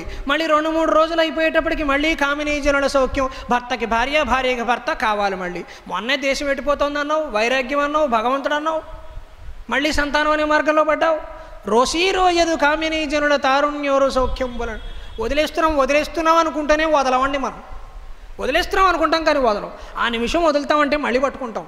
నా పిల్లాడు వాడు ఏదైనా తప్పు చేశాడు అనుకోండి, చిన్న పిల్లవాడు, వీడు నాకు అవసరం లేదు ఇంకా అంటాం. మళ్ళీ అరగంట తిరిగేటప్పటికి మా నాన్నే, మా బంగారమే, నువ్వు లేకపోతే నేను ఉండలేనమ్మా మొదలైంది. మరి ఇందాక వదిలేస్తానన్నావు, అంతకుముందు వాడు లేకుండానే బ్రతికావు, మరి ఇప్పుడు ఎక్కడి నుంచి వచ్చింది ఎంత కష్టం? అంటే మనం వదిలినట్టే వదులుతాం కానీ వాడి దగ్గరికి తీసుకుంటాం. రోషీరోయదు తారు కామినీ జనుల తారుణ్యోరు సౌఖ్యంబులన్ పాశీపాయదు పుత్రమిత్ర జన సంపద్భ్రాంతి. వదిలినట్టే వదులుతారండి పిల్లలు. నాకు అవసరంలా, మనకి మన ఆస్తిపాస్తుల కోసమే బ్రతికిన ఈ పిల్లలు మనకు అవసరంలా అనుకుంటూనే మళ్ళీ ఆ పిల్లాడు వచ్చి, అమ్మా తప్పైపోయిందమ్మా, ఇంట్లో వంట చేసుకోవడానికి ఇబ్బందిగా ఉందమ్మా, నువ్వు మా ఇంటికి వచ్చేస్తే అంటే, అలాగే రా, మారిపోయావు కదా, వచ్చేస్తాను. మొన్న తిట్టావు, వాడికి నీకు అయిపోయిందన్నావు, ఇంకెప్పుడు దగ్గరికి వెళ్ళాలన్నావు, పౌరుషం ప్రదర్శించావు, మళ్ళీ ఇప్పుడు వెళ్ళిపోతే ఎలాగా? అంటే మనం వదిలినట్టే ఉంటాం కానీ వదలలేము. ఇంత చెబుతున్నా నేను కూడా ఏం అతీతుండేం కాదండి, నేను కూడా ఆ చట్టంలో ఇరుక్కున్నవాడినే. కానీ మీలాగే నేను ప్రయత్నం చేయాలి.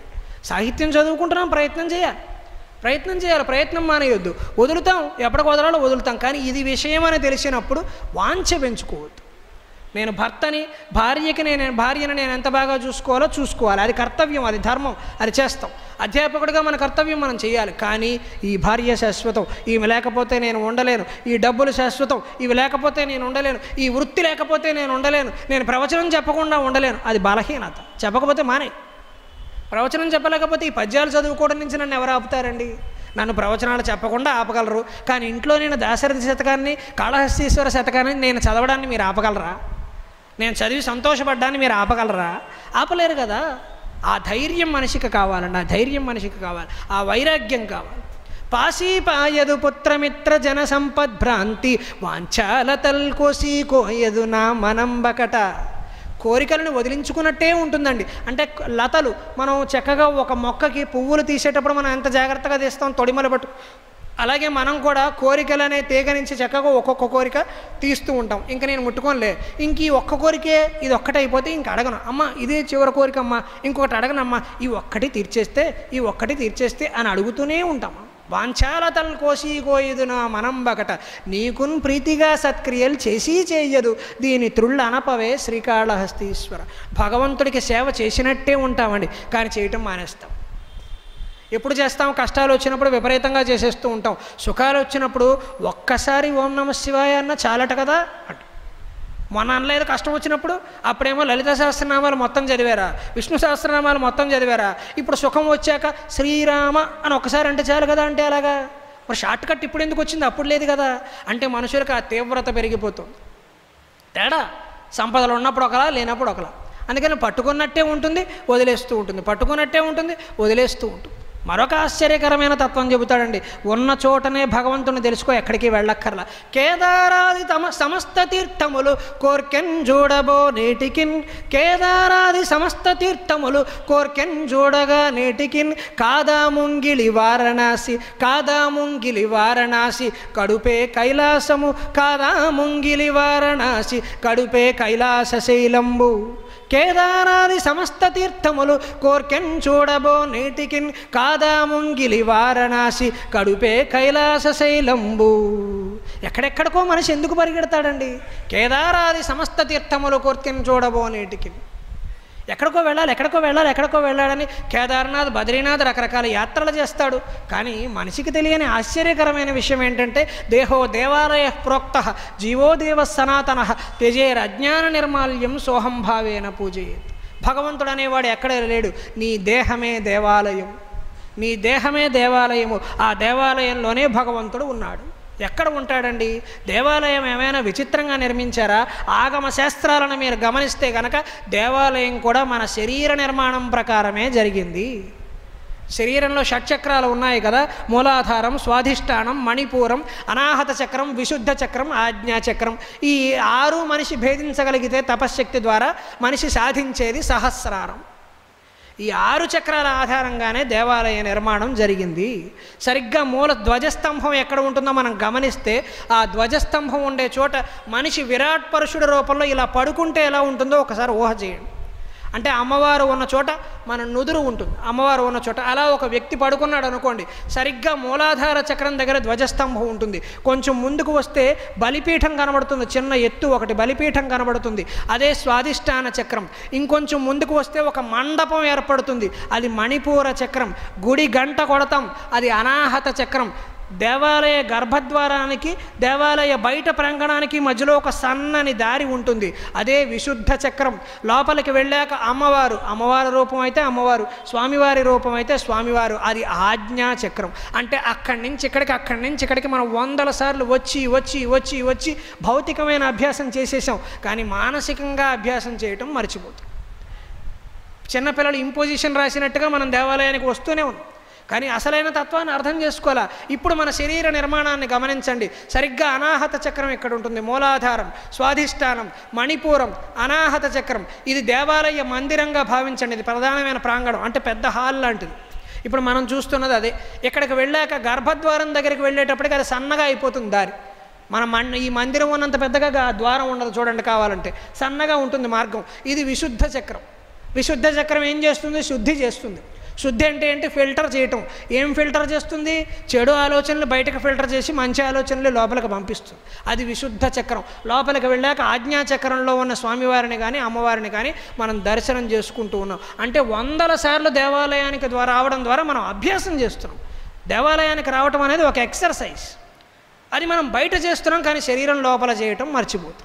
అందుకే దేహో దేవాలయ ప్రోక్త జీవో దేవ సనాతన త్యజేరజ్ఞాన నిర్మాల్యం సోహంభావేన పూజయేత్.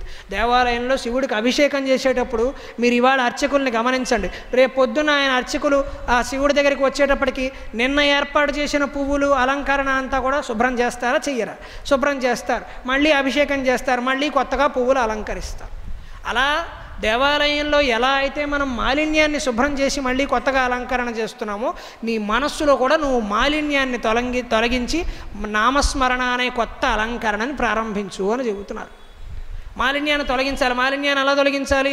నిన్నటి కోపాలు, నిన్నటి రాగాలు, నిన్నటి ద్వేషాలు, నిన్నటి చికాకులు, నిన్నటి పగలు, కుట్రలు, పన్నాగాలు అన్నీ నిన్నటితో వదిలేయాలి. నిన్న అయిపోయింది కదా, పడుకున్నావు కదా, పొద్దున్న లేచో వదిలే. నువ్వు మళ్ళీ ఒక కొత్త తెల్ల కాగితానివి జీవితాన్ని మళ్ళీ తాజాగా ప్రారంభించు. ఈసారి నామస్మరణతో ప్రారంభించు, జీవితం బాగుంటుంది.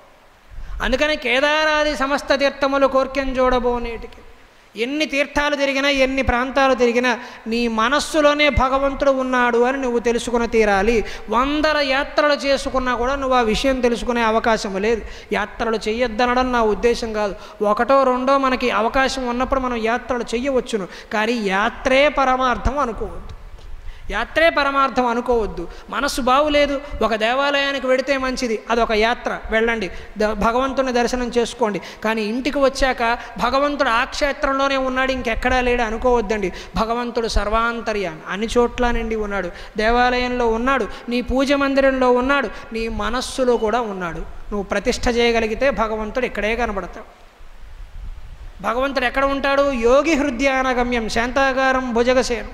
భగవంతుడు ఎక్కడ ఉంటాడయ్యా అంటే యోగుల హృదయాల్లో ఉంటాడు. దేవాలయంలో ఉంటాడని చెప్పలేదు. అంటే దేవాలయంలో ఉండడానికి కూడా కాదు, అంతటా నిండి ఉన్నాడు. దేవాలయము అందులో ఒకటి. అందుకని దేవాలయంలోనే వెతకక్కర్లా. నాస్తికుడు ఒకడు ఉన్నాడు, అసలు అతనికి భక్తే లేదు, అతనిని దేవాలయానికి తీసుకురావాలి. అందుకు దేవాలయం ఉపయోగపడుతుంది. అతను దేవాలయం చుట్టూ ప్రదక్షిణలు చేసి ఓహో ఎంత బాగుంది, ఎవరూ లేనివాడికి కూడా భగవంతుడు అనేవాడు ఒకడు ఆధారంగా ఉన్నాడు కదా, అనాథకు కూడా భగవంతుడు ఒక ఆయన ఉన్నాడు కదా అనే ఒక ధైర్యం కలుగుతుంది. అది చేసి ప్రయత్నం చేశాక 60-70 ఏళ్లకైనా నేను ఎక్కడికి వెళ్ళక్కర్లా, నేను కూర్చున్న చోటనే భగవంతుని నేను దర్శించుకుంటాననే భావన చేయగల. సరిగ్గా మహర్షులు తపస్సులు చేసిన వాళ్ళందరూ అదే చేశారు. వాళ్ళు కూర్చున్న చోటుకు భగవంతుడిని రప్పించారా? భగవంతుడి దగ్గరికి వారు వెళ్ళారా? వాళ్ళు కూర్చున్న దగ్గరికి. ఇంత చేస్తే ఒక ఏనుగు, అది వేదాలు చదవల, పురాణాలు చదవల, గజేంద్ర మోక్షణం కథలో అది ఒక చెరువులో కూర్చుని పిలిచిందండి. ఆ చెరువు స్వామివారికి ఏమైనా ఇష్టమా? అక్కడ ఏమైనా అలంకరణ బాగా చేశారా? అక్కడ ఏమైనా బ్రహ్మోత్సవాలు జరుగుతున్నాయా? ఏమీ లేకుండా ఏనుగు అక్కడికి వచ్చింది కదా.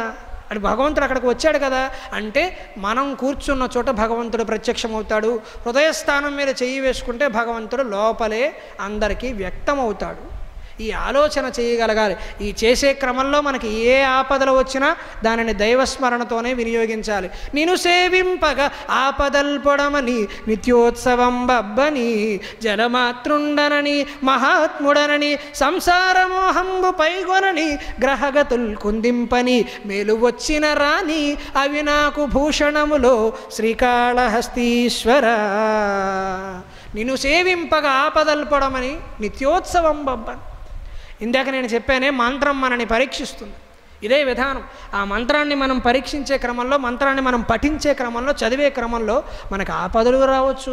నిన్ను సేవింపగా ఆపదలు పొడమని నిత్యోత్సవం బబ్బని. వరుసగా ఆపదలు రావచ్చు. సాధారణంగా జీవితంలో కష్టాలన్నీ ఒకసారి వస్తాయి, సుఖాలన్నీ ఒకసారి వస్తాయి. మనం గమనిస్తూనే ఉంటాం మన జీవితంలో. అందుకని నేను సేవించే క్రమంలో నాకు ఆపదలు వస్తాయా? రాని. రోజు ఉత్సవాలు చేస్తారా? చెయ్యని. నిన్ను సేవింపగా ఆపదల్పొడమని నిత్యోత్సవం బబ్బని జనమాతృండనని మహాత్ముడనని. మామూలుగా నిన్ను చూసి నువ్వెంతయ్యా, నీ బ్రతికెంతయ్యా, నువ్వు మామూలు వాడివయ్యా అంటే కూడా అనని. లేదు నువ్వు మహాత్ముడివయ్యా, కోటికొక్కడికి పుట్టేవయ్యా అంటే కూడా అది కూడా అనని. ఏం పోతే పోయింది. అది అను ఇది అను. అవమానం నువ్వే చేయి, సన్మానం నువ్వే చేయి. మహాత్ముడనని సంసారమోహంబు పైగొనని గ్రహగతుల్ కుందింపని. సంసారమోహంబు పైగొనని, సంసారం అనే మాయ మనని కమ్మేసినా సరే, ఆ మాయలో మనం మునిగిపోయినా సరే గ్రహగతులు కుందింపని. గ్రహగతులు కుందింపని. గ్రహాలు మనని ఏదో ఇబ్బంది పెడుతున్నా సరే, శాస్త్రం జ్యోతిష్య శాస్త్రం తప్పు కాదండి, శాస్త్రం గొప్పదే. కానీ మహాభారతంలో ధర్మరాజుని నారద మహర్షి అడుగుతాడు, జ్యోతిష్య శాస్త్రం ఆధారంగా రాబోయే విపత్తులను నువ్వు కనిపెడుతున్నావా లేదా అని అడుగుతాడు. అంటే జ్యోతిష్య శాస్త్రాన్ని మహాభారత కాలం నాటికి దేనికోసం వినియోగించేవారు? రాబోయే సునామీనో, రాబోయే కరువునో, రాబోయే కాటకాన్నో, రాబోయే విపరీతమైన వర్షాలను, వరదలను ముందే తెలుసుకోవటానికి జ్యోతిష్య శాస్త్రాన్ని వినియోగిస్తున్నారు. జ్యోతిష్య శాస్త్రం దేనికి? ఉత్పాతాలు కనిపెట్టడానికి. మనుషుల మీద జ్యోతిష్య శాస్త్రం చూపించే ప్రభావం చాలా తక్కువ.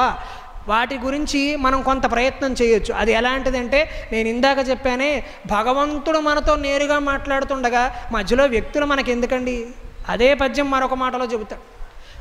గ్రహదోషంబులు దుర్నిమిత్తములు నీ కళ్యాణ నామంబు ప్రత్యహమున్ బేర్కొను ఉత్తమోత్తముల బాధన్ బెట్టగా నోపునే దహనున్ గప్పగ జాలునే శలభ సంతానంబు నీ సేవ చేసి హతక్లేశులు కారుగాక మనుజుల్ శ్రీకాళహస్తీశ్వర. గ్రహదోషాలను బాధపడుతూ ఉంటారేంటయ్యా ఈ మనుషులు? గ్రహదోషంబులు దుర్నిమిత్తములు నీ కళ్యాణనామంబు ప్రత్యహమున్ పేర్కొను ఉత్తమోత్తముల బాధన్ పెట్టగా నోపునే. గ్రహదోషాలెంత, అవి చూపించే ఫలాలెంత. అమ్మవారు మనం చక్కగా ఒక అద్దం ముందు కూర్చుని, ఒక ఆడపిల్ల అలంకరణ చేసుకోవాలంటే ఏం చేస్తుందండి? మామూలు అద్దం బలం ముందు కూర్చుని చక్కగా ఇటొక చెవిదుద్దు ఇటొక చెవిదుద్దు పెట్టుకుంటుంది. మరి ఇంత ప్రపంచాన్ని సృష్టించిన ఆదిపరాశక్తి అలంకరణ చేసుకోవాలంటే ఏం చేస్తుందండి? ఆకాశంలో కూర్చుంటుంది. సూర్యుడిని తీసుకుని ఒక చెవికమ్మగా పెట్టుకుంటుంది, చంద్రుడిని తీసుకుని ఒక చెవికమ్మగా పెట్టుకుంటుంది. అది అమ్మవారి అలంకరణ స్థాయి. మనం అమ్మవారిని నమ్ముకున్నాక, ఆవిడ పాదాలను ఆశ్రయించాక చెవుదుద్దులుగా ఉన్న సూర్యుడు చంద్రుడు మన ఏం చేస్తారండి?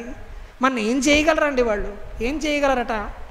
అమ్మవారిని నమ్ముకున్నాక మనం చిన్న చిన్న విషయాలకు భయపడనవసరం లేదు. సూర్యుడు తక్కువ కాదు, చంద్రుడు తక్కువ కాదు, అది వేరే విషయం, అది వేరే చర్చ. కానీ నువ్వు అఖిలాండ కోటి బ్రహ్మాండ నాయకుడిని పట్టుకున్నాక అటెండర్కి భయపడితే ఎలాగా? అఖిలాండ కోటి బ్రహ్మాండ నాయకుడి పాదాలను పట్టుకున్నావు కదా, ఇంకా ఎందుకు భయము? అందుకని గ్రహదోషములు దుర్నిమిత్తములు నీ కళ్యాణనామంబు ప్రత్యహమన్ పేర్కొను ఉత్తమోత్తముల బాధన్ పెట్టగాను. ఎప్పుడు నిరంతరము మనస్సులో ఓం నమ శివాయ, ఓం నమో నారాయణాయ, శ్రీమాత్రే నమః అనే మంత్రాన్ని ఎవరైతే జపిస్తూ ఉంటారో గ్రహాలు కానీ ఏ దోషాలు కానీ వాళ్ళని కనీసం తాకను కూడా తాకలేవు. నిరంతరం జరగాలి, అఖండంగా జరగాలి నామస్మరణ. ఎప్పుడు చేయాలి, ఎప్పుడు చేయకూడదు, అశౌచంగా ఉన్న సందర్భాలలో తప్ప మిగిలిన అన్నిసార్లు మనం నామస్మరణ చేయొచ్చు. ఇంటికి వెడుతూ చేయొచ్చు, కారు నడుపుతూ చేయొచ్చు, పని చేస్తూ చేయొచ్చు, రాస్తూ చేయొచ్చు. ప్రతిసారి చేయొచ్చు. అఖండంగా ఎవరైతే నామస్మరణ చేస్తారో వాడిని గ్రహదోషాలు కూడా ఏమీ చెయ్యలేవు. అందుకని ఏవో గ్రహాల దోషాలు ఉన్నాయని భయపడుతున్న వాళ్ళందరూ దూర్జటి చెబుతున్న అభయం ఆధారంగా ధైర్యంగా ఉండి అమ్మవారి పాదాలను ఆశ్రయించండి. అమ్మవారికి విషయాన్ని వదిలిపెట్టాక మళ్ళీ దాన్ని తీసుకుని ఆలోచించడం అనేది అమ్మవారిని మనం అనుమానిస్తున్నట్టు లెక్క. అమ్మవారికి వదిలిపెట్టారు కదా మీరు ఆ విషయాన్ని, అమ్మ నాకు ఈ కష్టం ఉంది నువ్వు చూసుకో అని చెప్పారు కదా, ఇంకా మళ్ళీ మీరు పట్టుకెళ్ళి ఆలోచిస్తూ ఉంటే ఎలాగండి? అంటే అమ్మవారి మీద మీకు అనుమానం ఉందన్నమాట, ఆవిడ తీరుస్తుందో లేదో అని. అనుమానం ఉన్న చోట అమ్మవారు ఉండదండి, నమ్మకం ఉండాలి. అమ్మ నీకు అప్పగించానమ్మా, రేపు పొద్దునకు నువ్వు కత్తితో పొడి చేసినా నాకు సంబంధం లేదు, నీకు అప్పగించాను నువ్వు చూసుకో. నేను ఒక్క పని మాత్రం చేస్తా, నీ నామస్మరణ చేస్తూ ఉంటా. మానం నాకు నిద్ర వచ్చే వరకు చేస్తా, పొద్దున లేవగానే మొదలు పెడతా, నిద్ర వచ్చే వరకు చేస్తూనే ఉంటా. అప్పుడు ఖచ్చితంగా గ్రహదోషాలు కూడా మన మీద ఏ ప్రభావము చూపించలేవు. ఒకవేళ చూపించడానికి వచ్చిన చెడు చేయడానికి వచ్చిన వాళ్ళందరూ మంచి చేసి వెళ్ళిపోతారు. చెడు చేయడానికి వచ్చిన వాళ్ళు మంచి చేసి వెళ్ళిపోతారు. మనకెవడో కీడు చేయడం కోసం పక్క ఊళ్ళో బండి వేసుకుని బయలుదేరుతాడు. అమ్మవారు ఏం చేస్తుంది? వీడు నా నామస్మరణ చేస్తున్నాడు, వీడిని కాపాడాలి, వాడి బండికి పంచర్ అయ్యేలా చేస్తుంది. వాడు బయలుదేరదాం అనుకున్నాడు, పోన్లే రేపు పెడదాంలే అనుకుంటాడు. మనకు కావాల్సింది అదే కదా. ఎందుకు ఆ కంగారు? మనం సమస్యలను తీవ్రంగా తీసుకుని మనం ఎందుకు ఒత్తిడికి గురి కావాలి? ఆలోచించే అవకాశం అమ్మవారికి వదిలిపెట్టేద్దాం. మనం పూర్తి సమర్పణ భావాన్ని ప్రదర్శిద్దాం. అప్పుడు అమ్మవారు ఖచ్చితంగా భక్తులకు లొంగుతుంది. దహనుంగప్పగజాలునే శలభ సంతానంబు నీ సేవ చేసి హతక్లేశులు కారుగాక మనుజులు శ్రీకాళహస్తీశ్వర. చిన్న చిన్న మిడతలు, చిన్న చిన్న పురుగులు ఒక అగ్నిని ఏమైనా చేయగలవా? చిన్న చిన్న పురుగులు ఏమైనా చేస్తాయా అగ్నిని?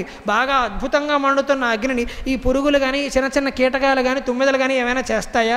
ఏమీ చెయ్యలేవు. అలాగే మనలో నామస్మరణ అనే అద్భుతమైన అగ్ని రగులుతున్నంతకాలం ఏ గ్రహాలు ఏ దోషాలు మనని ఏమీ చెయ్యలేవు. గ్రహాల పట్ల అపారమైన గౌరవ భావంతో, సమర్పణ భావంతో, జ్యోతిష్య శాస్త్రం పట్ల అపారమైన గౌరవంతో మాత్రమే నేను ఈ వ్యాఖ్యలు చేస్తున్నాను. ఆ శాస్త్రాలు తప్పు కావు, గ్రహాలు తప్పు కావు, కానీ ఆ శాస్త్రాలు ఉన్న ఉద్దేశం వేరు, మనం తీసుకుంటున్న ఉద్దేశం వేరు. అది భక్తులందరూ గమనించి అమ్మవారికి మన సమర్పణ భావంతో మనని మనం సమర్పించుకుందాం. శ్రీకాళహస్తీశ్వర శతకం ఆధారంగా లోతైన భక్తి జ్ఞాన వైరాగ్యాలను మనలో నింపుకునే ప్రయత్నం చేద్దాం. నాకు గుర్తున్నంత వరకు నేను తయారైన దాంట్లో కంటే నేను ఒక 10-12 పద్యాలు మాత్రమే మీకు ఈ ప్రసంగంలో నేను అందించగలిగే ప్రయత్నం చేశాను. కానీ 108 పద్యాల శ్రీకాళహస్తీశ్వర శతకాన్ని ఈ 12 పద్యాలు చెప్పడం కోసం గత వారం రోజులుగా నేను చదువుతూ ఉన్నాను. ఇక్కడ చెప్పిన 2 గంటల కంటే నాకు సంతోషాన్ని ఇచ్చినవి ఆ 4 రోజులే ఎక్కువ సంతోషాన్ని ఇచ్చాయి. ఆ చదవడంలో ఆనందాన్ని పొందాలి. ఈ 12 పద్యాలని చిన్న రుచిగా మీరు భావించి, మనం భోజనం చేశాక వంట వండినప్పుడు ఇంట్లో ఆడవాళ్ళు రుచి కుదిరిందో లేదో అని చక్కగా కొంచెం రుచి చూస్తారు చూడండి, అలా నేను మీకు కొంత రుచి చూపించే ప్రయత్నం చేశాను. మీకు అవకాశం ఉన్నంత మేరకు దూర్జటి శ్రీకాళహస్తీశ్వర శతకానికి తాజాగా పద్మశ్రీ పురస్కారం అందుకోబోతూ ఉన్న గురువుగారు మాడుగుల నాగపణి శర్మ గారు అద్భుతమైన వ్యాఖ్యానాన్ని అందించారు. ఆ వ్యాఖ్యానం ఆధారంగా మీరు చక్కగా శ్రీకాళహస్తీశ్వర శతకాన్ని సంపూర్ణంగా చదివే ప్రయత్నం చేయండి. రోజుకొక్క పద్యం చదివినా కూడా జీవితంలో భయం అనేది ఉండనే ఉండదు. ఇది దూర్జటి మాట. అందుకని ధైర్యంగా కాళహస్తీశ్వర శతకాలని పద్యాలను చదివే ప్రయత్నం చేద్దాం. మన పిల్లలకి రోజుకొక శతక పద్యాన్ని నేర్పించే ప్రయత్నం చేద్దాం. రేపు ఇంతే అందంగా ఇప్పుడు మనం శివరూపంలో చెప్పుకున్న మరొక శతకాన్ని రేపు రామరూపంలో మనం చెప్పుకోబోతూ ఉన్నాం. సీతారాముని కూడా ఈరోజు శివుడి గురించి చెప్పుకున్నాం ఒక ద్వారంలో భాగంగా. రేపు ఇంకొక ద్వారంలో శ్రీరామచంద్రమూర్తిని దర్శనం చేసుకుని రేపు దాశరథి శతకంతో నా ప్రసంగాన్ని ముగించే ప్రయత్నం చేస్తాను. ఒక్కొక్క పద్యాన్ని మీ పిల్లలకు నేర్పించమని కోరుకుంటూ రేపు దాశరథి శతకంలో భాగంగా మళ్ళీ కలుసుకుందాం. అప్పటి వరకు తెలుగులో మాట్లాడదాం. స్వస్తి.